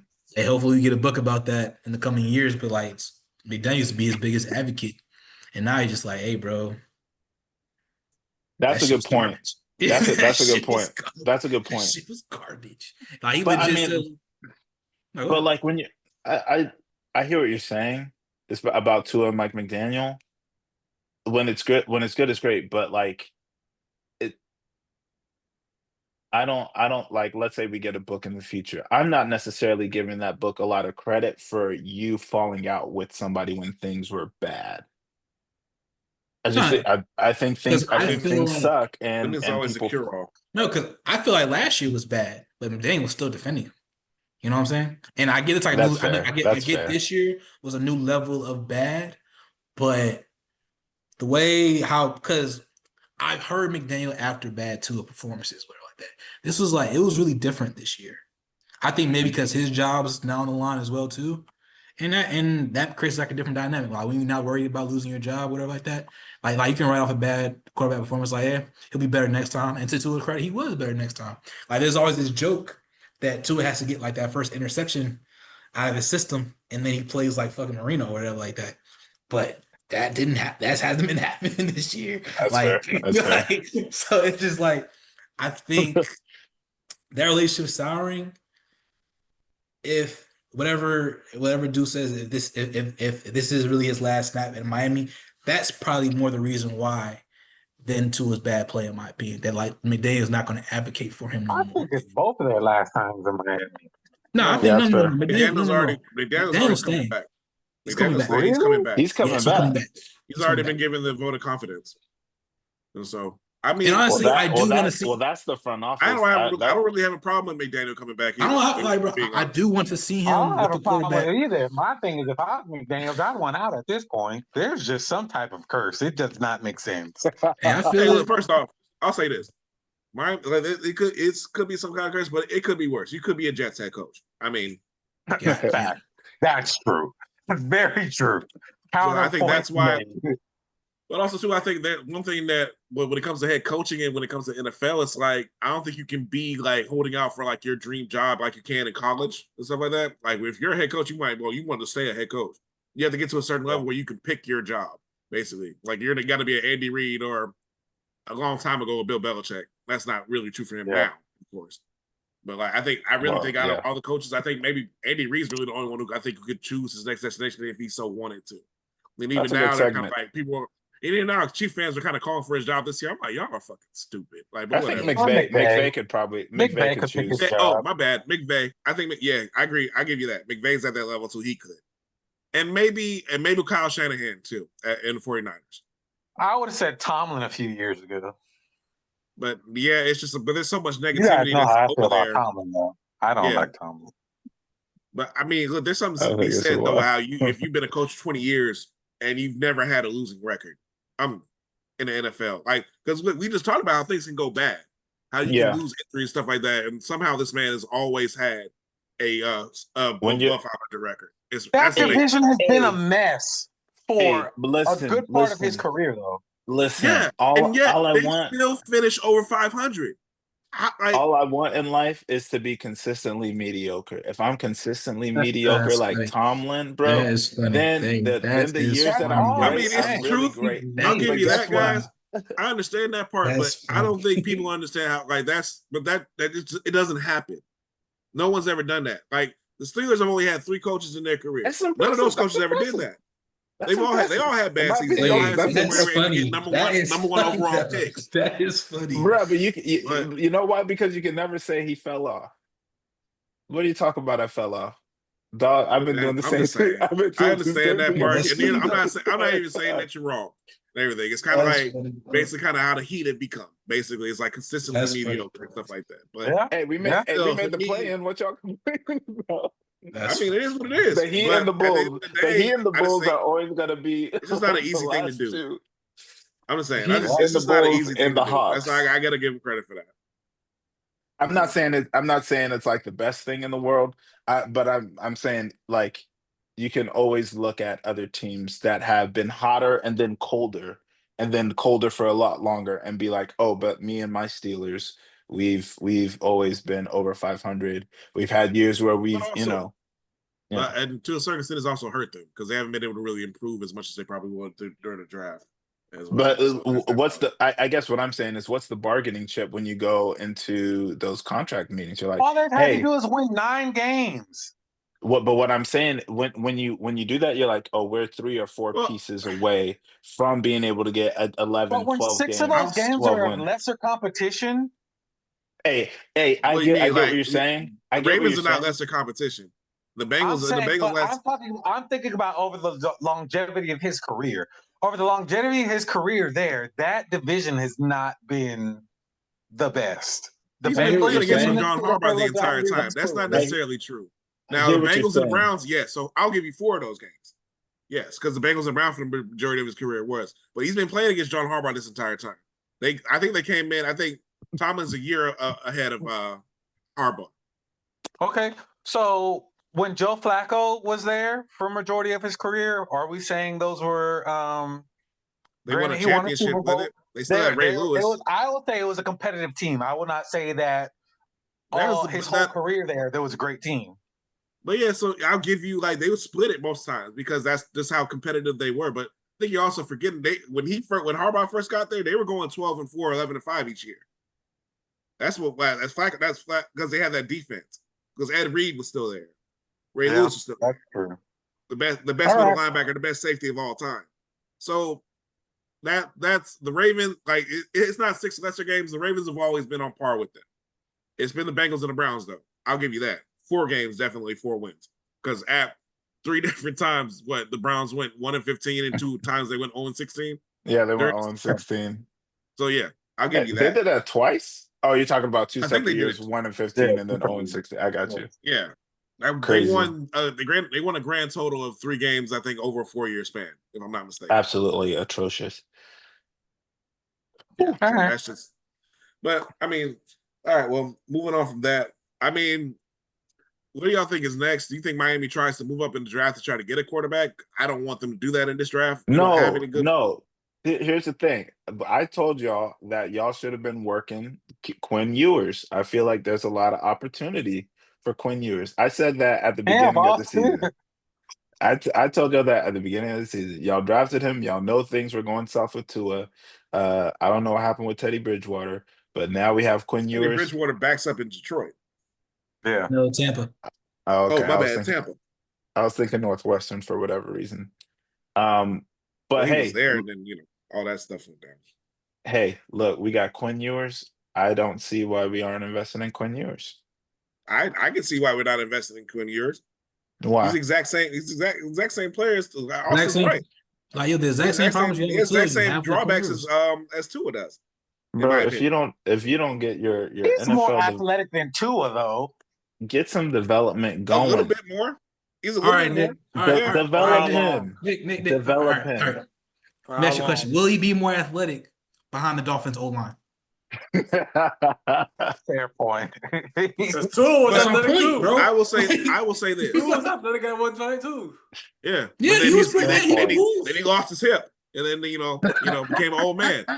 Look, Oh yeah. there is a rumor. His that- whole front side got blown up by a blown block. You know what I'm saying? it got so bad. Like He died twice on the field. You know what I'm saying? So it's like, hey, his hip was Y'all bleeding. dumb, bro. Have you ever seen a hip bleed? Has anyone That's ever seen a crazy. hip bleed? I've never seen that happen. Yeah, I was like, I was why saying is about his the- hip I bleeding? just, That was my first question when I was Hey, like, they were inventing injuries out there. I'm saying, bro. But there's also a small rumor. I don't think this is true, but apparently that Baltimore may move on from Lamar in the offseason and that Miami will be his preferred destination. hey, I would love that. I think I would I absolutely. think that probably is his preferred destination, but I don't. Well, He's a Baltimore is. Raven. I don't know. Like they may think they've gone as far as they can with Lamar. That could be what it is. Lamar may be unhappy in Baltimore. There could be that part. No, My really, thing is, I would love to This is see what I just think, though. Daniel. If that rumor's true, what are you going to get to replace him? Who's replacing him? Baltimore. Baltimore will just start over. Their type of organization. They don't care. They'll start over because they believe in the way that they. That is true. They moved develop on. players. They moved on from Flacco to Lamar, and they will change their whole offense around him. They will find somebody. Very There's quick. no tread left on that tire when you bring a Flacco. They drove Flacco for a long time, and I thought he was mediocre but for a while. you win a Super Bowl with a guy, and you just flip like that. That's like you're What was that, you're 2 ready to seasons make after they moves. went to the Super Bowl?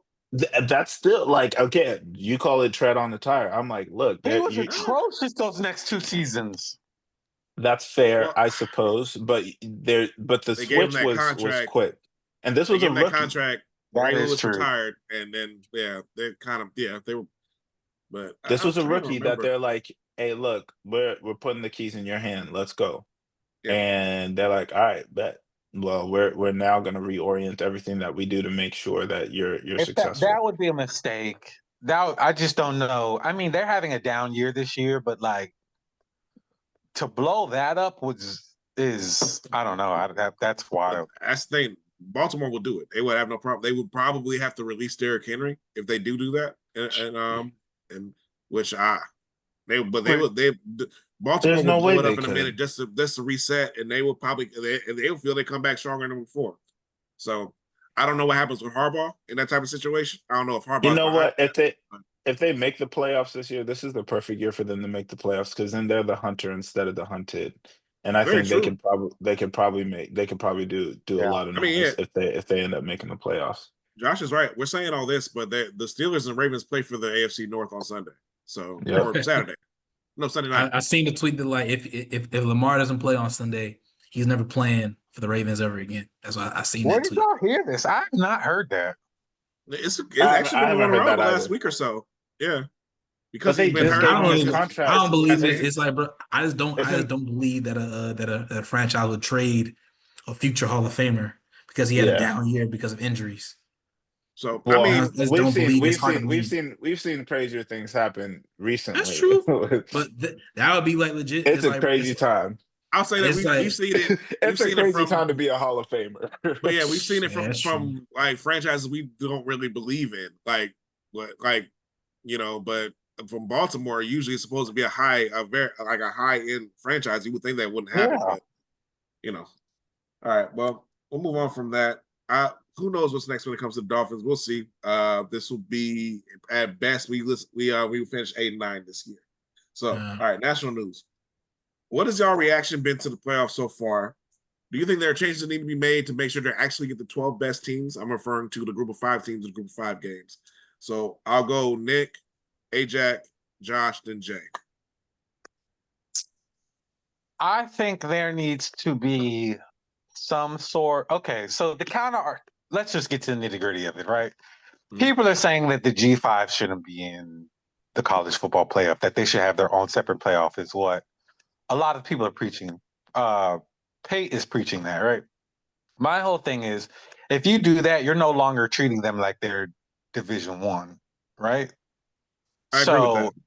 That's my whole counter argument. It's like, well, if that's the case, then you just need to bump down Division II and just make G5 Division II, and then Division II will be Division III, and let's just bring out the Division IV at this point. or you guys combine Division II and G5 and just lump it in together like that.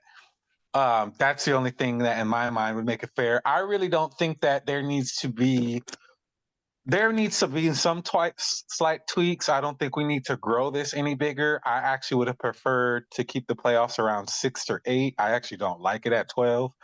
But that's hearsay. I do think G5, in the sense that the fact that they are Division I, if they win their conference championship, the best G5 team should get in. But it shouldn't be in the situation where we have 2 G5 teams getting into the playoffs. That's just absurd. Well, that's all the ACC's fault. No. Yeah, like, and that is my whole stance for this whole thing. This is 100% the ACC's fault why this college playoff is the way it is. If you guys want to be mad at anybody, be mad at the ACC and the ACC commissioner. And I mean, y'all know I've been hating the past 2 ACC commissioners ever since I became a college football fan. Like, how are we a Power 4 conference? This is why people don't think we're Power 4 anymore. But like, how are we a Power 4 conference and we can't get more than one team we can't even get our bowl winner, our conference championship winner, into the playoffs because fucking Duke won. Duke, really? Duke? That's a basketball school by far. It's not even close. How are they winning the ACC in football? What's wild to me is that out of that 5-way tie, Duke didn't play any of the other teams in that. That's what's crazy. Yeah. And that's how they were able to win that 5-way ties, because they didn't play any of the other teams. The other four teams cannibalized each other, and that's why they got into that tie. But no, Duke. And for me, the ACC or college football in general needs to go back to how they were doing the rankings. It's division against or side against side. Like you had the Atlantic. We talked about this. Because at least you could really blame it on that standpoint. It's like, well, that's how it's set up, and they didn't play anybody. Now it's like, well, it's kind of free for all, and everybody's supposed to play everybody. It's supposed to be competitive for all teams in the ACC. So then really it just comes down to, you guys are purposely not scheduling, because that doesn't make any sense to me. But I'm gonna be real with you. Say the ACC would have done that. That 5-way tie would have been all coastal teams. Damn. Except for SMU. Damn. Oh. It would not have helped. And the team that won was a coastal team. It is what it is. Damn, the Atlantic was shitty this year. The Atlantic was bad. Well, what Nick is really saying is we need to restructure who's coastal and who's Atlantic. Yeah, like, I think it needs to be more. I think it should have been more rankings based. Like, it should have been the highest 2 ranked teams, in my opinion. But then again, I can understand why you don't want to do that, because you leave that to the committee. Like, Manny Diaz made a great point about that, actually. So I give him credit for that. He made a great point. He was just like, we're already complaining about the rankings, about like how the rankings are unfair. I don't think you want to put that as a system to decide the conference championship. I was like, that's fair, because Miami shouldn't have been ranked as low as we did when the initial rankings came out. So why would you want to use that as, So he made a good point. I was like, yeah, you got it. Shitty coach. I had to give it to him. Yeah, so he made a good point. But no, you were saying, Nick, to finish your point. My whole point is just that blame the ACT for college football playoffs being shitty this year. And as a fan of the ACC, which I am because my team is in the ACC, I will wholeheartedly wear that. That doesn't mean you have to be a fan of it. What are you talking about? That's essentially how college football works. Do you not watch college football, sir? No, you can, bro. Like, opt out. Why do you have to be a fan of the ACC just because your team is in the ACC? Because my team plays in this conference. Like, this conference, you take your ball, you go home. We won't get respect from anywhere else. That's why, bro. You can still be your own man and not like you're like. Oh, I'm a fan of America because I live in Florida, and Florida's America. What? Like, come on, bro. Like, we can. No, I am not a fan of America. We're allowed to. I'm a fan of America. You're allowed to give me that point. I'll give you that point. Yeah, that's a good. When you put it like that, that's a good point. And again, these are different things. We're talking about entertainment mainly, but like, you don't have to be a fan of the ACC because your team is in the ACC. That, like, I am of the belief that you need to root for the competition you play. So therefore, when you beat that competition, it makes you look good. Oh no, That is the bro. belief I am in. So Well, if I am that's playing definitely an SEC mediocre mindset. competition, I huh? agree with Nick. That's an Yeah. SEC So if mindset. if I am playing mediocre competition the entire time, you won't get any respect from anybody else. We I don't can know, talk man. about this. I Yeah. mean, I kind of feel like I understand your point, but I kind of feel like when it comes to ACC, it doesn't matter how good the competition is. You still won't get any respect if you beat them. That's because we've been shit for so long. Understandable, but the thing is, what always got me about this season is that everyone kept calling SMU and Louisville bad losses. Yeah, that was like crazy. when they really weren't.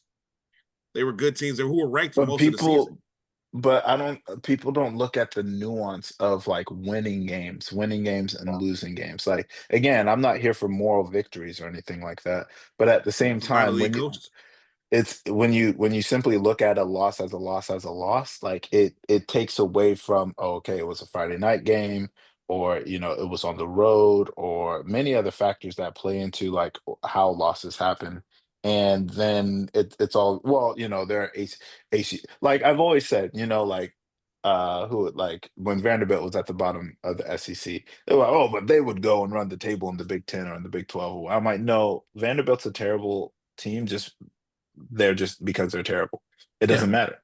It's irrespective of whatever conference they're in. They'll take that. Yeah, go ahead. Like a bunch of the SEC teams this year, when they're discussing the resumes of these teams, they're like, yeah, but they beat Missouri, bro. Missouri didn't beat a 500 team all year. Neither Like, did what do you Tennessee. want me to tell you, They're bro? ranked really high. They didn't beat neither did Tennessee. Actually, either they didn't beat Tennessee and Missouri didn't beat a 500 team all year. So even the 12-team playoff or whatever like that, they're like, yeah, Texas should have got in, Vanderbilt should have got in. I'm like, bro, why? Like, why do you feel like Texas, who lost to 3-9 Florida, should have got into a playoff? Why do you think Vanderbilt, who didn't really beat anybody, should have gotten playoff? Like, I don't like.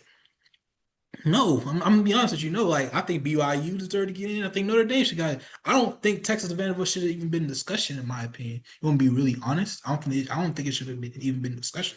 But that's just like the bias of everything, of you like trying to claim Missouri as a good win, but saying SMU and Louisville are bad losses. Right. It's just like you like, and these are college football experts saying this, by the way. These aren't these are casual entertainers. fans. These are experts saying this, but I just thought, charlatans. But like if you actually like listen to these people and talk about the ACC and the Big 12 or like that, their Big 10/SEC bias is so strong that like they don't really try to like talk about actually like break down the games. It's like, oh yeah, this is SEC team. They should be all right. Let's move on. They don't even like try to like break down the matchup. Yeah, that's fair. Like, and they don't. So it's just like it's just, it means more. Yeah, it means more. Like whatever. But like even with the G5 teams or like that, I didn't mind. I mean, James Madison was the biggest one that was like, yeah, they probably shouldn't be on the field. But they scored more points than Tulane did.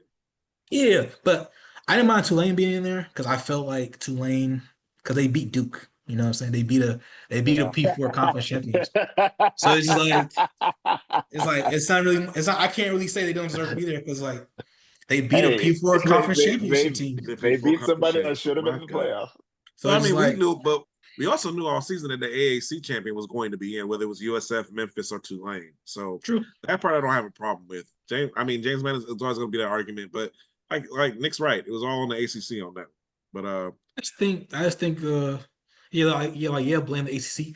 I just feel like the bigger issue of like conference realignment or like that, like the big Texas A&M not even being in the discussion to play for the SEC championship was crazy to me. I'm like, how? They only lost one game. But also, like you look at it, they didn't play Georgia, they didn't play Alabama, they didn't play. I get that, and that's why it's ridiculous to me. It's like, bro, like you went 11-0. You can't even play in the conference championship because you lost. It's also, but that's what's crazy to me too with all this conference realignment, all these teams in these conferences. Like that was, I think we talked about this last time. Like how in the world did Duke not play any of the teams that they were in a 5-way tie with? How is that possible? It's a 5-way tie. These are, you tell me that a block of 5 teams, and there's one that didn't play each other. There's one that didn't play one of them. I think there was a conspiracy. It was hilarious. I think there was a conspiracy somewhere that said Florida State intentionally lost so that Well, I in mean, the we felt. event Let me put it like this: we Miami felt. almost made it. I'm saying we felt that Syracuse intentionally lost to Boston College. No, That no, they really didn't even try. They didn't even try. Syracuse didn't even try. Fran Brown got an issue with Miami. That's how we And felt. I don't know why. I really don't know why. I don't know what's his Oh issue. man, that was some good But stuff, man. That That's was 2 good years in a Twitter. row. That was some great Twitter. Yeah, but I mean, I will say this. I do feel like these are the 8 best teams that are playing in the quarterfinal. I do believe that. And so I think when it comes down to it, Jay, let me get your opinion on this. It's like, hey, is it hold on, really hold on, flawed? It hold just on, needs a hold little bit of tweaks. Go ahead. on. Well, I'm scrolling through Twitter. Is ex NFL star tells how Patriots ex coaches cheated Spygate. Like as I'm Wow. scrolling through. That's That's today. not breaking news. We all knew this. No, Everybody just because I stopped think he's talking caring. about how Josh McDaniel came to Denver and tried to pull the same cheating stuff. Really? He got Yeah, caught. years old. Yeah, they And then he got caught, and then like they won 6 games in a row. They started off great or whatever like that, and then he got caught, and he was just really just ass because he depended so much on the cheating. That's what So I'm saying, bro. But like that again, sure, it's the Patriots, right? But so many. If you're what did Nick? I feel like Nick originated this saying: "If you ain't cheating, you ain't trying." Yeah, hey, if you ain't cheating, you ain't trying. And again, I think there's a lot of like good coaching and whatnot at the top level, but guess what? There's a lot of cheating. These are massive staffs that are getting paid Yeah. to find any leverage, any edge that they can. So guess what?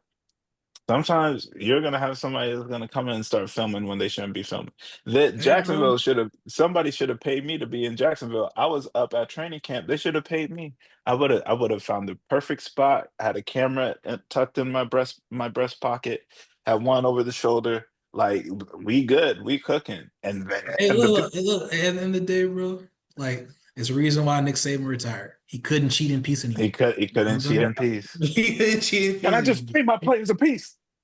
No, So you it's like, cannot. hey, it's over now, man. But yeah. All right, Jay. What's your opinion on the playoff structure? First off, 12 is okay. 12 is perfect. Do not expand it.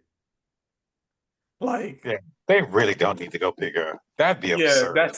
12 is the limit. Because, like, if we start letting 9 and 3 teams get into this shit, I'm going to lose my Yeah. head. Yeah, I agree with that. I agree I with agree with that. that And 100%. I I'm agree mad with that it's even a conversation. It was Yeah. like for the past, like even last year when we didn't get in, I was like, all right, it's fair. We didn't deserve to get in. There should be people that are upset. Yeah, it It should should be. be There should be. expected. It shouldn't be all inclusive, man. It's football. Yeah. At the end of the day, it's football. Like there's 12 teams. Out of 30 teams that go on in the NFL, there's only 12 teams that go to the playoffs, and it should be this. 12 is just right. The G5 thing, I don't think we should get rid of it. I understand the discrepancy in talent is not what it used to be, but I mean, years ago we would have thought that there was never going to be a Boise State or never Cincinnati and never UCF, and they found a way to make it happen. So who's to say that another G5 team that's not as good as they were compared to the field come out as well? You never Well, know. the point that they make is that the G5 just get raped and pillaged every single time something gets brought up that it's But that's good. what I'm saying. You can't really take that away from them until you can't really take that away from them. Period. Because what if a team comes along that wasn't pilfered, that stayed together, had enough money to pay all their players, top dollar. You don't know that until like what? All right, so for instance, what if USF gets well? They're capable of getting massive amounts of money to their football program. What if Brian Hartline gets them? Brian Hartline is a great recruiter. What if he gets them to a place where they're competing with UCF and other Big 12 teams? Not in today's college football because of the transfer portal. And USF will never That's be what I'm able to saying. generate I'm enough. saying, what if he can retain that talent? And he's very capable of retaining that talent based on the size of the school. He's a great recruiter in himself. That It can school be will never have possible. enough NIL money to keep everybody. If he finds everybody and UCF it is pays the that's what I'm people, saying. USF Well, is capable of getting that NIL money. You, I don't That's think you they know, are. you know what though? You know what though? I That think college is Julian. about to lose their accreditation again. And they're about to build a huge stadium. All right. I don't He I has mean, he has a point. And what I want to say is when I was working at CU, there was one of my coworkers, she was working on a lot of some stuff with NIL and whatnot. And one of the things about NIL and the transfer portal and its combination is that soon you're going to be able, with no roster limits, you're going to be able to bolster, or with limits, you're actually going to be letting go of a lot of quality players. Now, these quality players can go, but a lot of quality players don't necessarily land at other P4 schools and could actually end up in the group of five and group of five, and you can get a very talented group of five team. So if I'm Billy Napier and I just got to JMU and I'm looking at the leftovers from UF and the transfer report, I'm like, yo, come here. Well, I got the same coaching staff. We can develop you and we can make JMU a perennial powerhouse, whatever. That could be a pathway forward for a group of five. However, I don't think that I don't think group of I also think group of five should not be included in the playoffs for a couple of reasons. One, I think that takes away from the bowl game experience that they could otherwise have on a very I good mean the year. bowl games nobody watches. But it's still a bowl game for that school. That's still good notoriety for the school. You could still win a competitive game instead of throwing you in with these P4 conference championship winners and all these other things, only for you to get smashed by 45 and then like your fan base is gone by halftime. Like you can actually compete with in a smaller bowl game. And this is what bowl games are all about. It's like, okay, let's get over 500 and then our team's going to go to some warmer place and be able to celebrate what the season was. But now we're celebrating by getting smashed by 45 and we're not even competing. I think What the was the score of matchups the Boise State Penn State game last year? It was close. It was a game.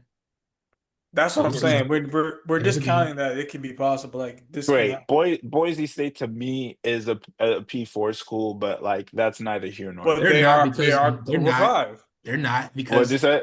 they went They're group of they went five. right back down to the normal. They just had a Yeah. generational player. I understand. I understand what you're saying. What I'm saying is when you have Sun Belt Conference, when you have these other teams, these other schools, New Mexico State, whatever, like there's an opportunity there for those teams to be able to go to a good bowl, get some money from that bowl, get some notoriety from that bowl, and to win the game. And that's better for those group of five schools as opposed to, okay, let's put JMU versus, Ole Well, they're gonna Miss, or let's, How much you know. money are they getting? How much money are they getting from the yeah, because playoff? they're gonna make more by Compare. going to a college football playoff game. Yeah, they're all gonna make more going to playoff, Josh. Yeah. That's We're gonna have to well, agree to disagree. that's fair. That's fair, but I don't think I'm trying to remember because I went to the bowl game last year with CU. I don't think that, and again, it's CU, so it's P4, whatever. Mhm. I actually think we lost money going to the bowl game, if I'm being Oh, honest. What bowl game did you all Wow. go to? We went to Alamo Bowl. The Alamo Bowl, which is like, well, that's a high That's a mid-tier decent bowl. bowl. How did that happen? It's a good bowl. It was a great bowl. But like again, we lose money off of it, and like I don't know if this is doing all the, and I don't know what bowl game you would go to make money off of if it's not one of these top tier ones. What I am saying though is there's a lot of opportunity for these group of five schools to be able to participate in a bowl game, make some noise, get some notoriety, have some fun, and that's better for the culture than let's just go and get smashed, by I don't the think them getting third or smashed the is gonna happen fourth every time. SEC team that they're gonna let in the playoff. No, I just don't think it's going. I just don't think them getting smashed is gonna happen every time. Though I don't think it's just like a done deal that they're gonna get smashed. In my opinion, that's all. In I the feel what you're college saying. football playoffs, Austin. What you mean? I mean, You like think his point what is happened like Boise last State you didn't get think that smashed last year. you I don't think think it's You a two think that guarantee they're that going to every be single other G5 P5? team. I don't think it's a guarantee that every G5 team that gets there's in a the playoffs. universe where Tulane loses by 14. Yeah, there is. I think so, but I think what hurt this Tulane team is like they played a team that had already scouted them and knew them Yeah. and played them before. I will say, what was hilarious? JMU Twitter. hilarious. They were Hilarious. Bro, going at like that's why I felt like Notre Dame was so lame for opting out the bowl. This stuff's supposed to be fun. yeah. It's supposed to Yeah. be fun. But It's Notre supposed Dame's like not you're a fun school. and they're just lame, bro. They're just They're losers lame. in my opinion. Like Yeah. it's like it's supposed to be fun. You're supposed to be like you're supposed to like because at the end of the day it's still a game, and these still like 18-year-old to 22-year-old young men. You know what I'm saying? Yeah. You're supposed like the BYU coach eating the big old Pop Tart or Oh, whatever so like that. great. So That's great. great, man. So great. That's So great. fun.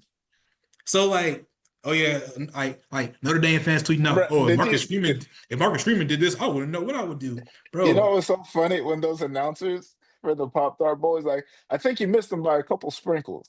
He's like, I think you missed them by a Pop That's Tart. good. I'm like, That's good. you guys That's are good. But idiots. But you it's know like what? This is the best thing Well, I've heard.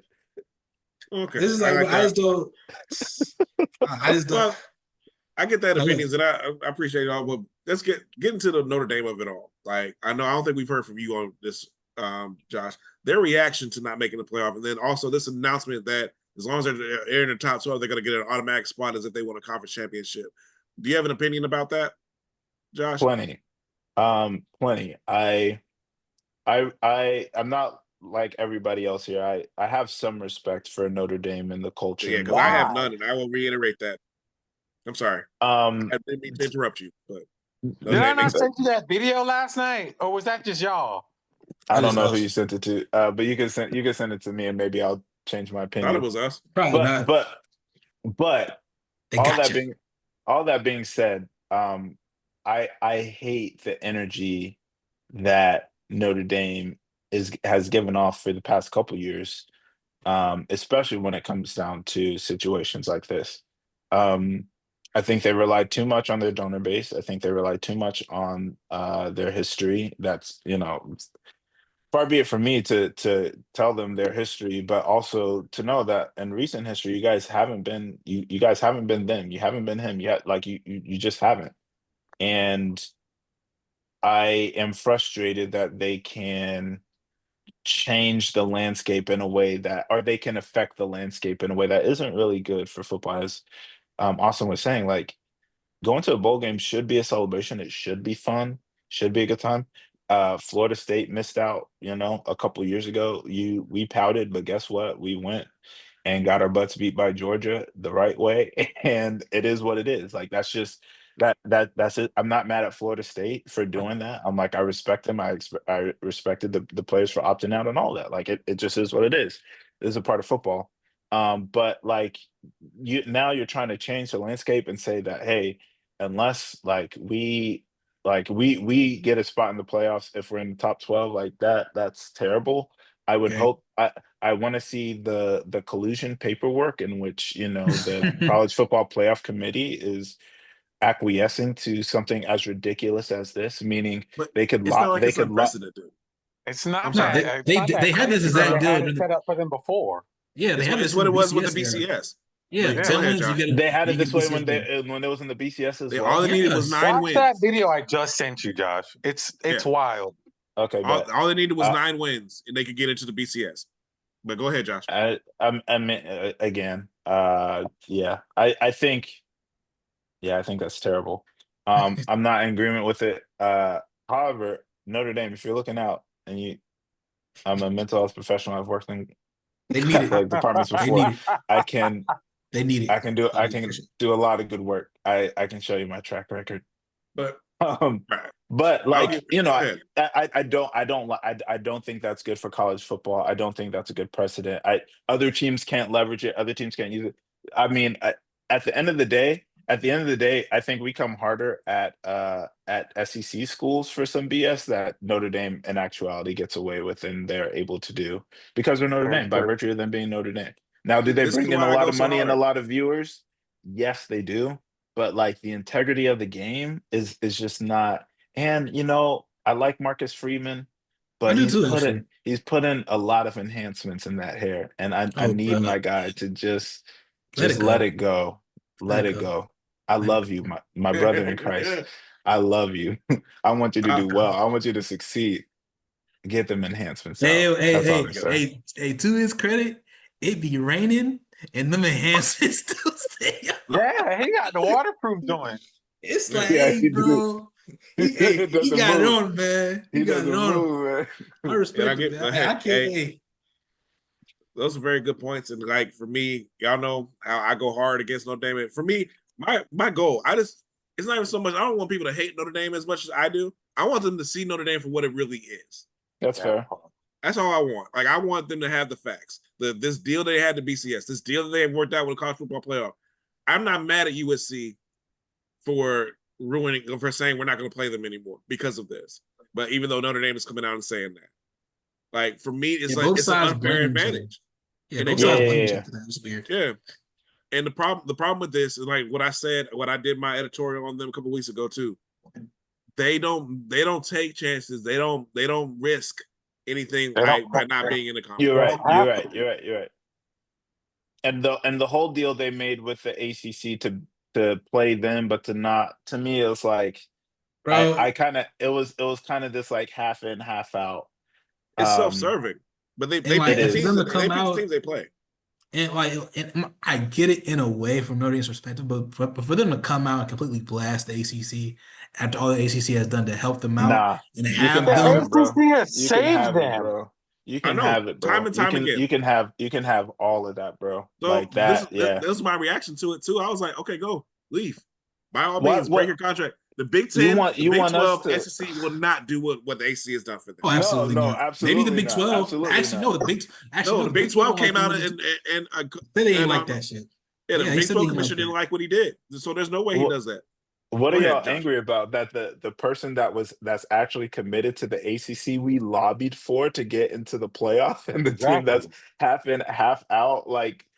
It's like, But- hey, but- wait a minute. But Did we women, lie? but women's basketball and lacrosse and rowing, they're all in the ACC. I'm like, bro. So you're saying none our of those are basketball money team makers. means nothing to you? It's like, Yeah. That's precisely what I. That's exactly bro, it's like, what I'm it's saying. like that meme I sent y'all. It's like the side chick getting upset that they're not invited to Christmas when the wife is right there. It's like, bro, you're the one that I'm chose sorry, not to girl. commit. We know what this is. We But know also there's that point- everybody there's knows also- who you are. There's that point too. Like you talk about the money about because Peter Bevekwa called them the most powerful football partner they have. I was like, which is just not true at all. And I said that in It is in I the said sense that they get to keep all of their money with their TV contract. They keep 100% of it. They share no revenue with Okay, anyone. okay. You got ACC doesn't you get gotta none ask of it. yourself- None of it. Hey, I None of asked it. yourself too. If they would have made the playoff, would they would have given any of that 4.5 million to the ACC? Exactly. Absolutely No. not. I'm not even mad at that. To me, that's good business. Like, It's bet. whatever. I Yeah, you think made a good But deal. don't I make think it. the But don't ACC say it's a business decision. Don't say that your business partner is making the wrong That's- decision when you're you're right, doing you're business right. that way. You're 1,000% right. Hey, that's a good business decision. And now this is business. We are going to lobby for Miami to get Because at the in. end of the day, if Notre Dame would have gotten, the AC can't claim them. They're not an ACC team. That's true. That's true. They're not. And we wouldn't be able to. I don't think They're there wouldn't be a reasonable way that we could claim them. Right. Like they can't post bro. They can't even post Notre Dame highlights on their site. Yeah. But That's what wild. It's all what was that NBC. tweet? What was that tweet that I sent y'all about the ACC Twitter? They were like celebrating something about Miami getting in, and I forget how they phrased it, but it was a jab at Notre Dame. But it was just beautiful. They're like, hey, look, like we're gonna celebrate the team that we lobbied to get in because we wanted them to get in because they represent our conference. Well, you're gonna celebrate someone who you're married to, who's in the trenches with you. You're not gonna celebrate someone who comes in when it benefits them. Who's like someone's getting, hey, I just got shot. Can you tend to me? That's basically what Notre Dame is. Are you the side hoe? Come on now. They're We know what this basically, is. I'm not leaving my family to go and take care of you right now. But yeah, that's my take on it. Yeah. And then if you go back to the COVID season, Notre Dame would have had absolutely nobody to play if it wasn't for the ACC. You would have had no football. The ACC did not take advantage of that. Like my dad, we and I talked about it. They should have made him sign up for a 2 or 3 season deal at that point because they had him by the balls, but the ACC let him go. Interesting. But, that's what I would have done. But there was I'm sorry, last question on this. There was no benefit for the ACC to have Notre Dame, like no financial benefit, no Like, what did the Cool. ACC kind of get out of this Oh, union? from them We get being more them viewership playing that when we season play with them? Notre Dame. Them What'd you playing that say? season? Them playing that season with us? No. Like in general, what is the No. ACC? Viewership Football is the only wise, single game. yeah. Football wise, ACC makes no money off the Notre Dame. They make no money off The their only money they contract. make is viewership. Yeah, Yeah. we need to fire that commissioner who did that. Or that's probably the old commissioner, and this new commissioner is maintained. Yeah, we need to get him He's out of there. maintained it, and I Yeah. know. But all right, let's get to the NFL, and then we'll get a prediction for the whole rest of the playoffs, and then we will be done. AFC, NFC is wide open, in my opinion. Okay, we'll go rapid rounds with this. What is y'all predictions for the postseason? Who's y'all favorites? And especially since the Chiefs will not be in it for the first time since 2017, I'm really interested to see who y'all think is going to win the AFC. So, Ajack, start off with you, then Nick, then Josh, then Jay. Shit. I don't know, man. I think it's so pause. It's so wide open. I'll probably go with the Texans. Really? Oh, wow. Honestly, yeah, I'll probably go What? with the Texans. I like how they're coming on. I mean, they are the hottest team probably right now. That's my dark horse. Yeah, I'll probably go with the That is Texans. hardcore. Gotta go with the black QB, black head coach combo. You know what I'm saying? This nigga was stupid. Um, Yeah, all black everything. Yeah. Yes, sir. You know what I'm saying? I'm my dad's son. So NFC, NFC's tough. I really want to go with the Eagles, but they look so I like don't the think they have whole enough offense. like, man. yeah, like that, like the Their whole. defense is really good with Jalen Carter. If That Jalen Carter's defense is healthy, really good. But like, bro, like the fact that they've won like 3 games this year without completing the pass in the second half, that's a ridiculous stat, and I know that's not gonna hold up. Wild. It's not gonna that's hold the up. reason why I'm not in my fantasy football championship game this year because I rolled with Jalen Hurts this entire year. So it's just like I don't really have a prediction for the NFC because I haven't really been like as locked in on. I know more about the AFC than the NFC this year.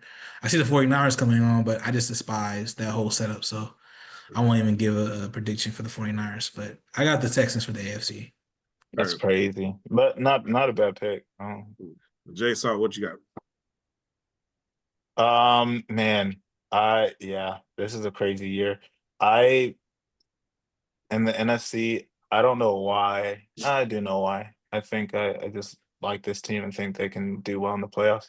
I think the Rams could actually upset a lot of people.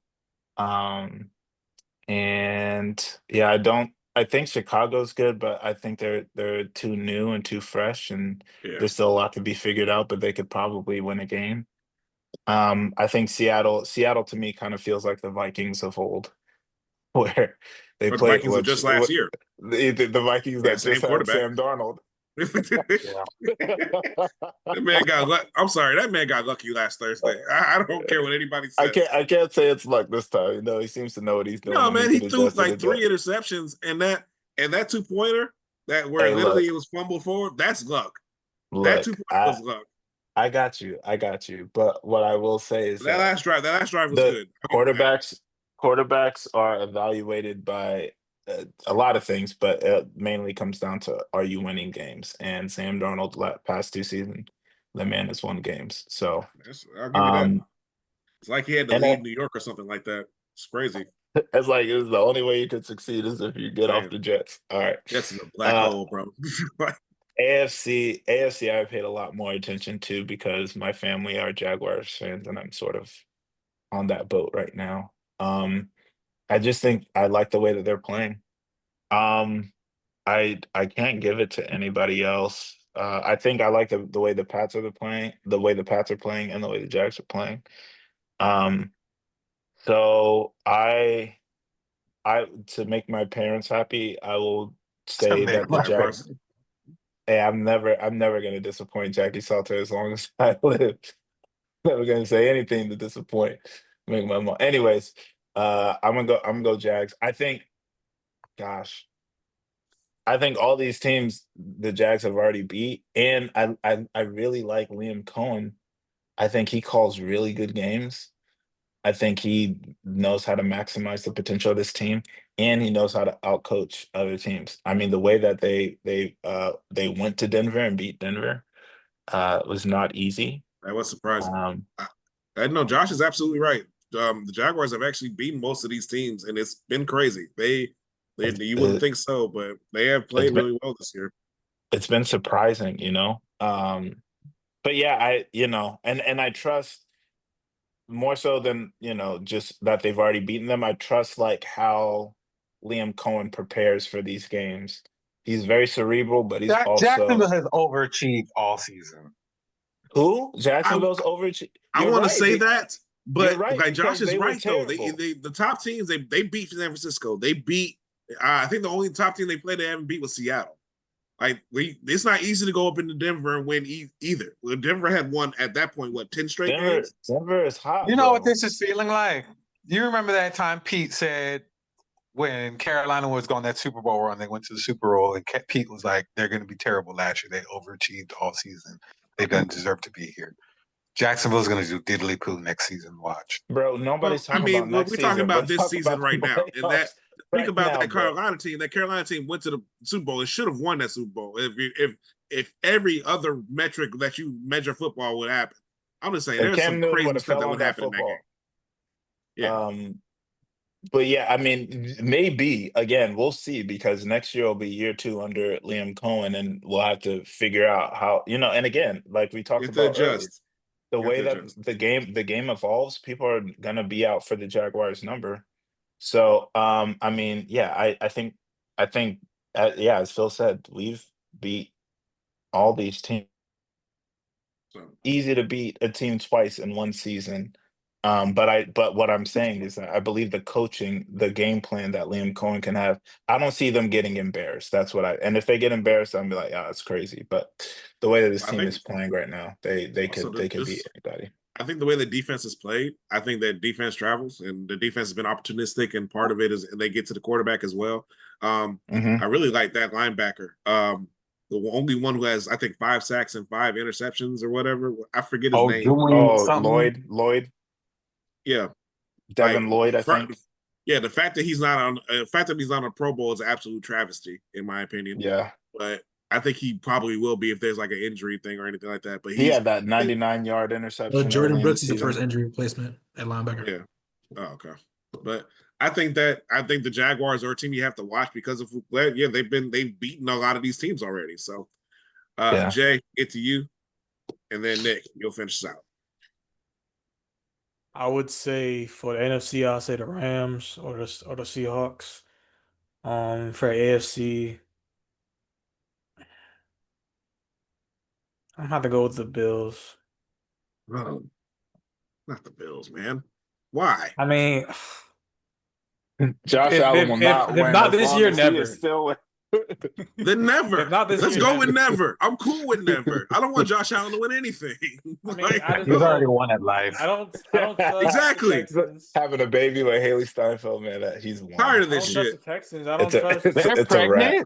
But, Yeah. she's I pregnant. don't trust the But- Broncos. I don't know who to go to. It could be Michael B. Jordan's baby. Who knows? But she's I pregnant. hope so. But no, what Jay just said, he's like, he doesn't trust the Broncos, doesn't trust the Texans, don't trust the Jaguars. So I guess and that part I can understand. The Bills Don't are trust the the one Bills team that's either. been there before. But I let me don't ask you either, this. but I don't have an option. They're my Well, best option. say the Ravens get in. Would you go for Wow. them as well? Yeah, you're right. I'll root for them. I don't think they'll win though. If the Ravens get in, I'd probably root for the Ravens over I the want Lamar to Jags win just slightly. Yeah. I want Lamar Jackson to win, and I really like everybody on that defense. Right. But I get it. Nick, let's actually end this out, and then we'll go for our playoff predictions, and then we'll be done. NFC, Matt Stafford needs another Super Bowl win. For him to be a Hall of Famer. I already think he is a Hall of Famer. Heard. I think he would have been a Hall of Famer. You think if it was Detroit alone, you think he's a Hall of Famer? I don't think so.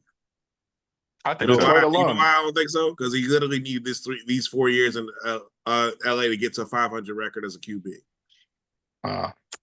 And this is my point that I was bringing up earlier. He still held a lot of, as far as like how many passing yards he has, how many of this he has, how many touchdowns he's thrown, how many of this he's thrown. He still hits a lot of those benchmarks. That's He really cool. does. He That's does. cool. Back in the day, He hit those he benchmarks. if he didn't have Him LA, not he going would. to the Super Bowl or him not having enough playoff or wins is 100% that team being a shitty team. Oh, did he even have like how many All Pros did he have in Detroit?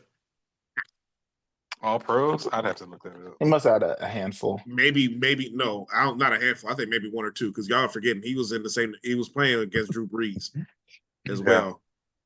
Drew Brees, Peyton Manning. He played against Drew Brees, Peyton Manning, Tom Brady, Aaron Aaron Rodgers. Rodgers. Aaron Rodgers was sitting there winning the in the same same. division, winning division championships against him. Yeah, Matthew I doubt he had Stafford just more than played one in or an two. era that was a bunch of great quarterbacks.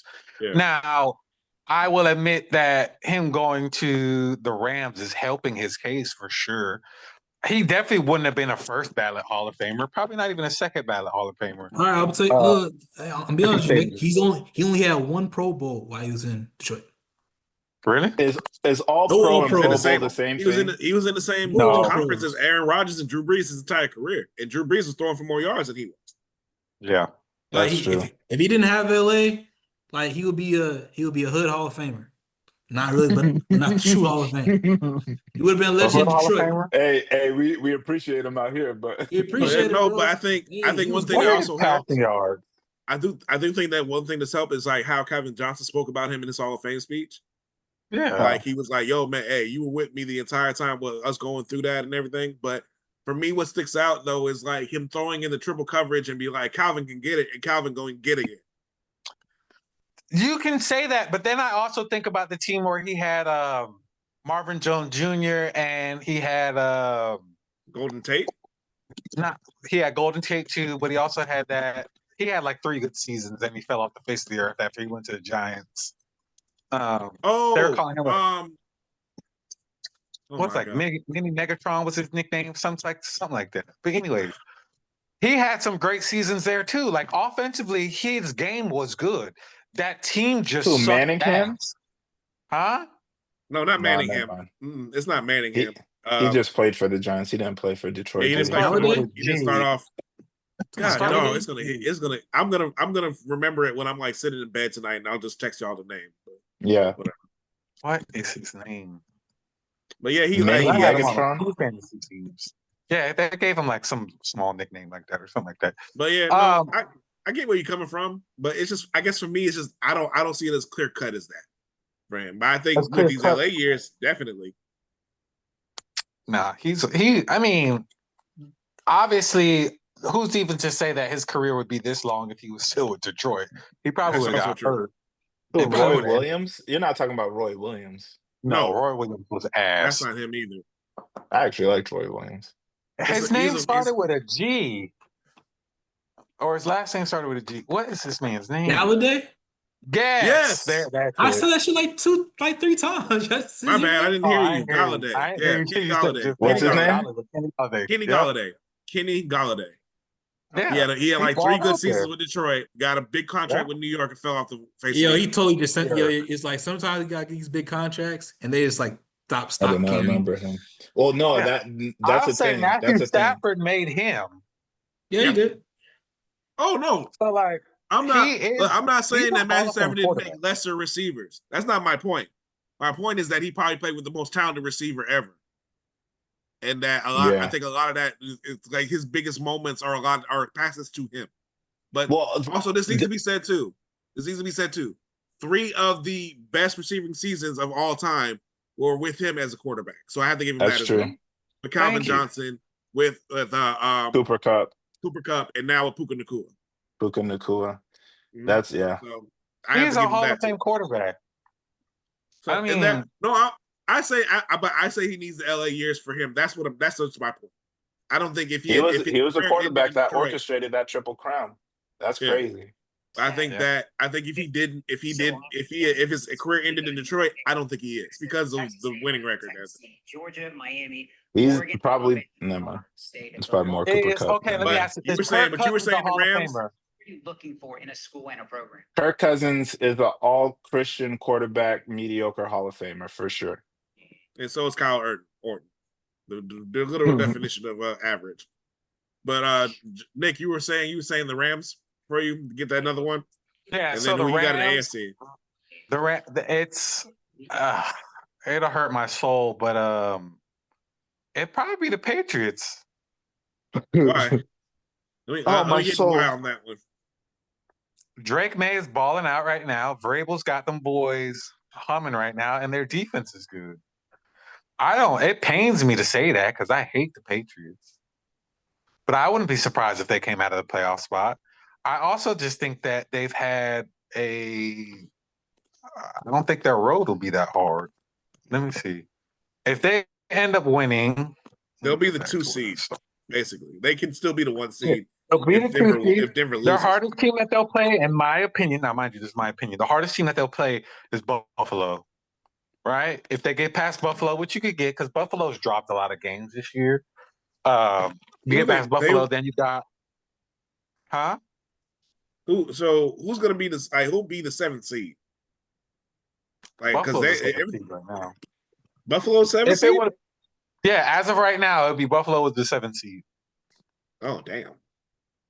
Exactly. So you're playing Buffalo, who's very beatable, even though they really shouldn't be. That's then wild. you'd go up against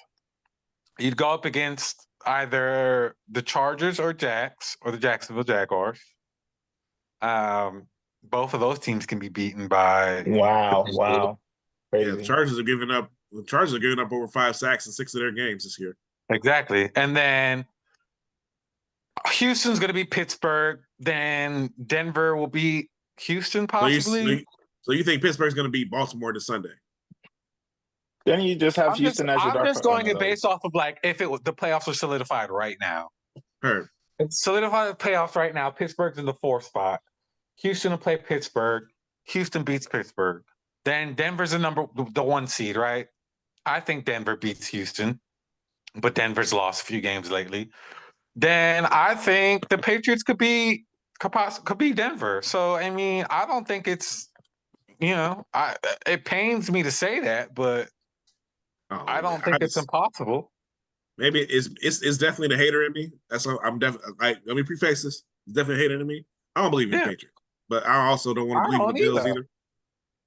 I thought Josh Allen was going to win MVP this year just because they had nobody else to give it to, but he has not played that well.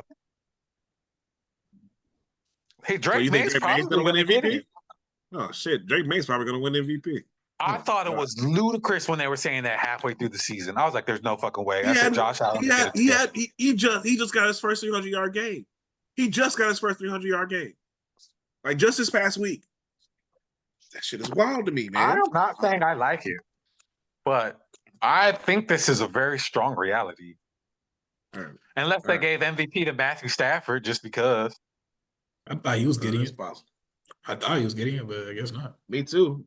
You look at the numbers. Stafford clears. I think above. I think Stafford deserves it, in my opinion. I think his numbers are much better. Right now is Drake May.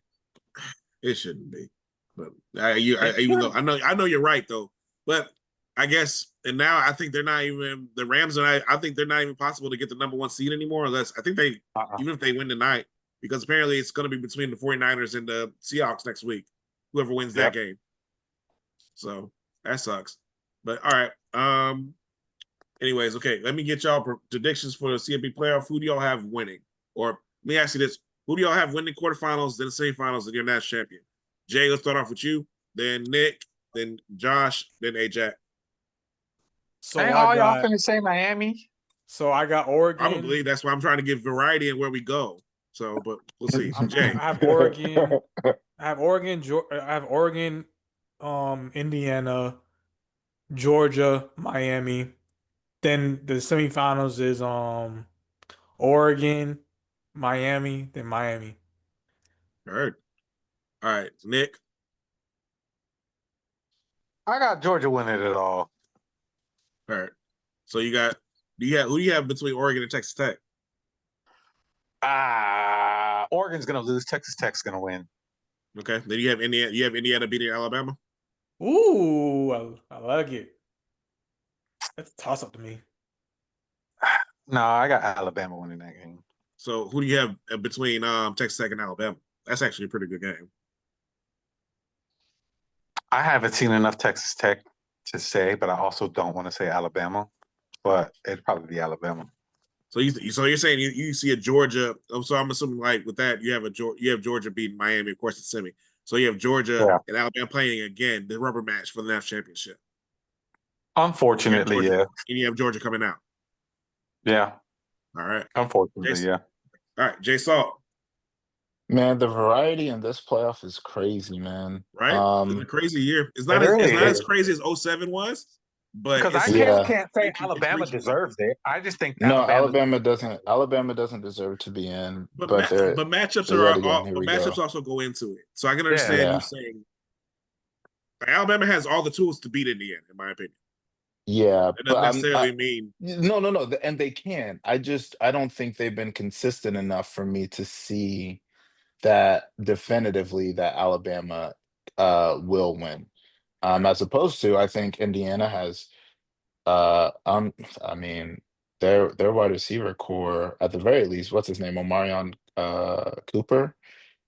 That's a dog, man. Okay. I'll say I want to go Texas Tech only because I don't like Oregon. I want to go Indiana. I want to go Ole Miss actually. you do. And yeah, and I want to go Ohio State. I think Georgia's good. They just again, no team has really impressed me like that this season at all. Where I could definitively say, like in other years, yeah, Georgia's probably gonna win. With that, I'm probably gonna give the edge to Ohio State, and then shoot, and then this I don't believe what I'm gonna say. I'm just saying it. I'll give the edge to Texas Tech, and then I'll give it to Ohio State. And So you I have hate Ohio State saying that. repeating. Yeah, and I hate saying that, but it is what it is. Heard. Ajack. I got Oregon over Texas Tech. I don't think Texas Tech offense is that good. I got Indiana over Alabama. I don't think Bama can run the ball, and I don't really believe in Ty Simpson. I got Miami over Ohio State. Yeah, we already broke that down. Word You how got Miami over Ohio State. crazy. I'm just Yeah, like yeah, for sure. Yeah, I got Georgia over Ole Miss. I watched that Georgia Ole Miss game during the regular season. I don't think Ole Miss is gonna score 5 straight times that they did in the regular season matchup again. I think Georgia really found its identity on defense. I think they'll be better. I don't think it'll be like I think Ole Miss is still gonna score some points, but I think it's gonna be like a way better, more convincing Georgia win this time around. hmm. Then again, I got Georgia beating Miami, and I got Oregon. Hmm. I got Oregon. I got Oregon beating Indiana, and I got Georgia beating Oregon in this All right, shit. so Georgia. Okay, I think that's 4 different national championship games so far, if I'm not mistaken. Right? I mean, yeah, Yeah, it's I a good got group of Ohio teams. State. Yeah. Ohio State, Texas Tech, rematch between Georgia and Alabama. And June, you had Miami and Oregon, right? Yep. And Austin had Georgia and Oregon. I got all the Reds games on my bracket. Heard. Yeah. Like, yeah, June's going for the storylines there. Yeah. For me, I do think Oregon takes down Texas Tech. I agree with Austin. I don't think they have enough offense for that game. I think that Indiana takes down Alabama because Alabama can't run the ball, and I don't. And like I don't believe I do not believe in Ty Simpson like that. I don't think. Look, man, if you have a game where you rush for a -3 yards, I'm not gonna say that you're going to my national championship. That's just me. I'm an old school football person when it comes to that. You can't run the ball. I don't think you're going to be able to go to the national championship game. So That's true. I think that For Indiana me, is. it's like this season. This like Alabama's had a really bad game. They've come out and like proved all the naysayers wrong. They've had a really bad game, came out, dominate the next game. So I just think they're gonna come out and try to dominate this next game. You I know what understand we that. should? Yeah. Go That's ahead, the thing. Phil. Nick, The I thing don't is, they think had they a can good do that comeback. anymore. I don't think They they can had a do good that anymore. comeback. So I feel like it comes back down to earth. I feel, But I don't think I they think can do that Indiana's anymore. I think Indiana's much better coach than Oklahoma. So I think Indiana's going to be able to take advantage of the fact that they can't run the ball. That's how I see it. Question for the panel. Do we think the same thing happens last year where all the road teams beat the home teams, and I attributed it to the fact that they didn't get a bye, but they played the week before, and that was good, like, momentum for them compared to the teams that got the bye and came out maybe a little bit more flat. I will say this. I think that I don't think it's the same as last year.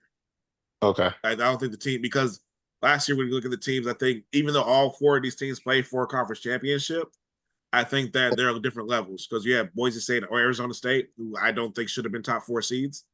In my opinion, these are the actual top 4 seeds. These are top 4 teams. So I don't think it's going to be as simple or as I don't think I think that some of them are going to Hey, lose. that's a Of course, good point. That's a good point. That's a very good point. So I think it's going to be different that way. But I do think Georgia beats Ole Miss. I think Georgia's too physical for Ole Miss, and I do think that them not having Lane Kiffin catches up with them here. That's why I think it does. See, that's why I thought they shouldn't have been in the playoff in the first place. But Like if neither you're- here nor there. Hey, Alabama not dropping was crazy to me. Can't lie. Yeah, I think That that was crazy. a big And surprise. after that performance, them not dropping the spot, Yeah, it's insane. like, But crazy. when you look at it, they were consistent in the way that they've said it. I think that's why they put Alabama ahead of Notre Dame to begin with, though, because they were anticipating something like that. But BYU said they made BYU was never in that part. So BYU was always on the outside looking in, and BYU was never they didn't move up or they moved back one spot.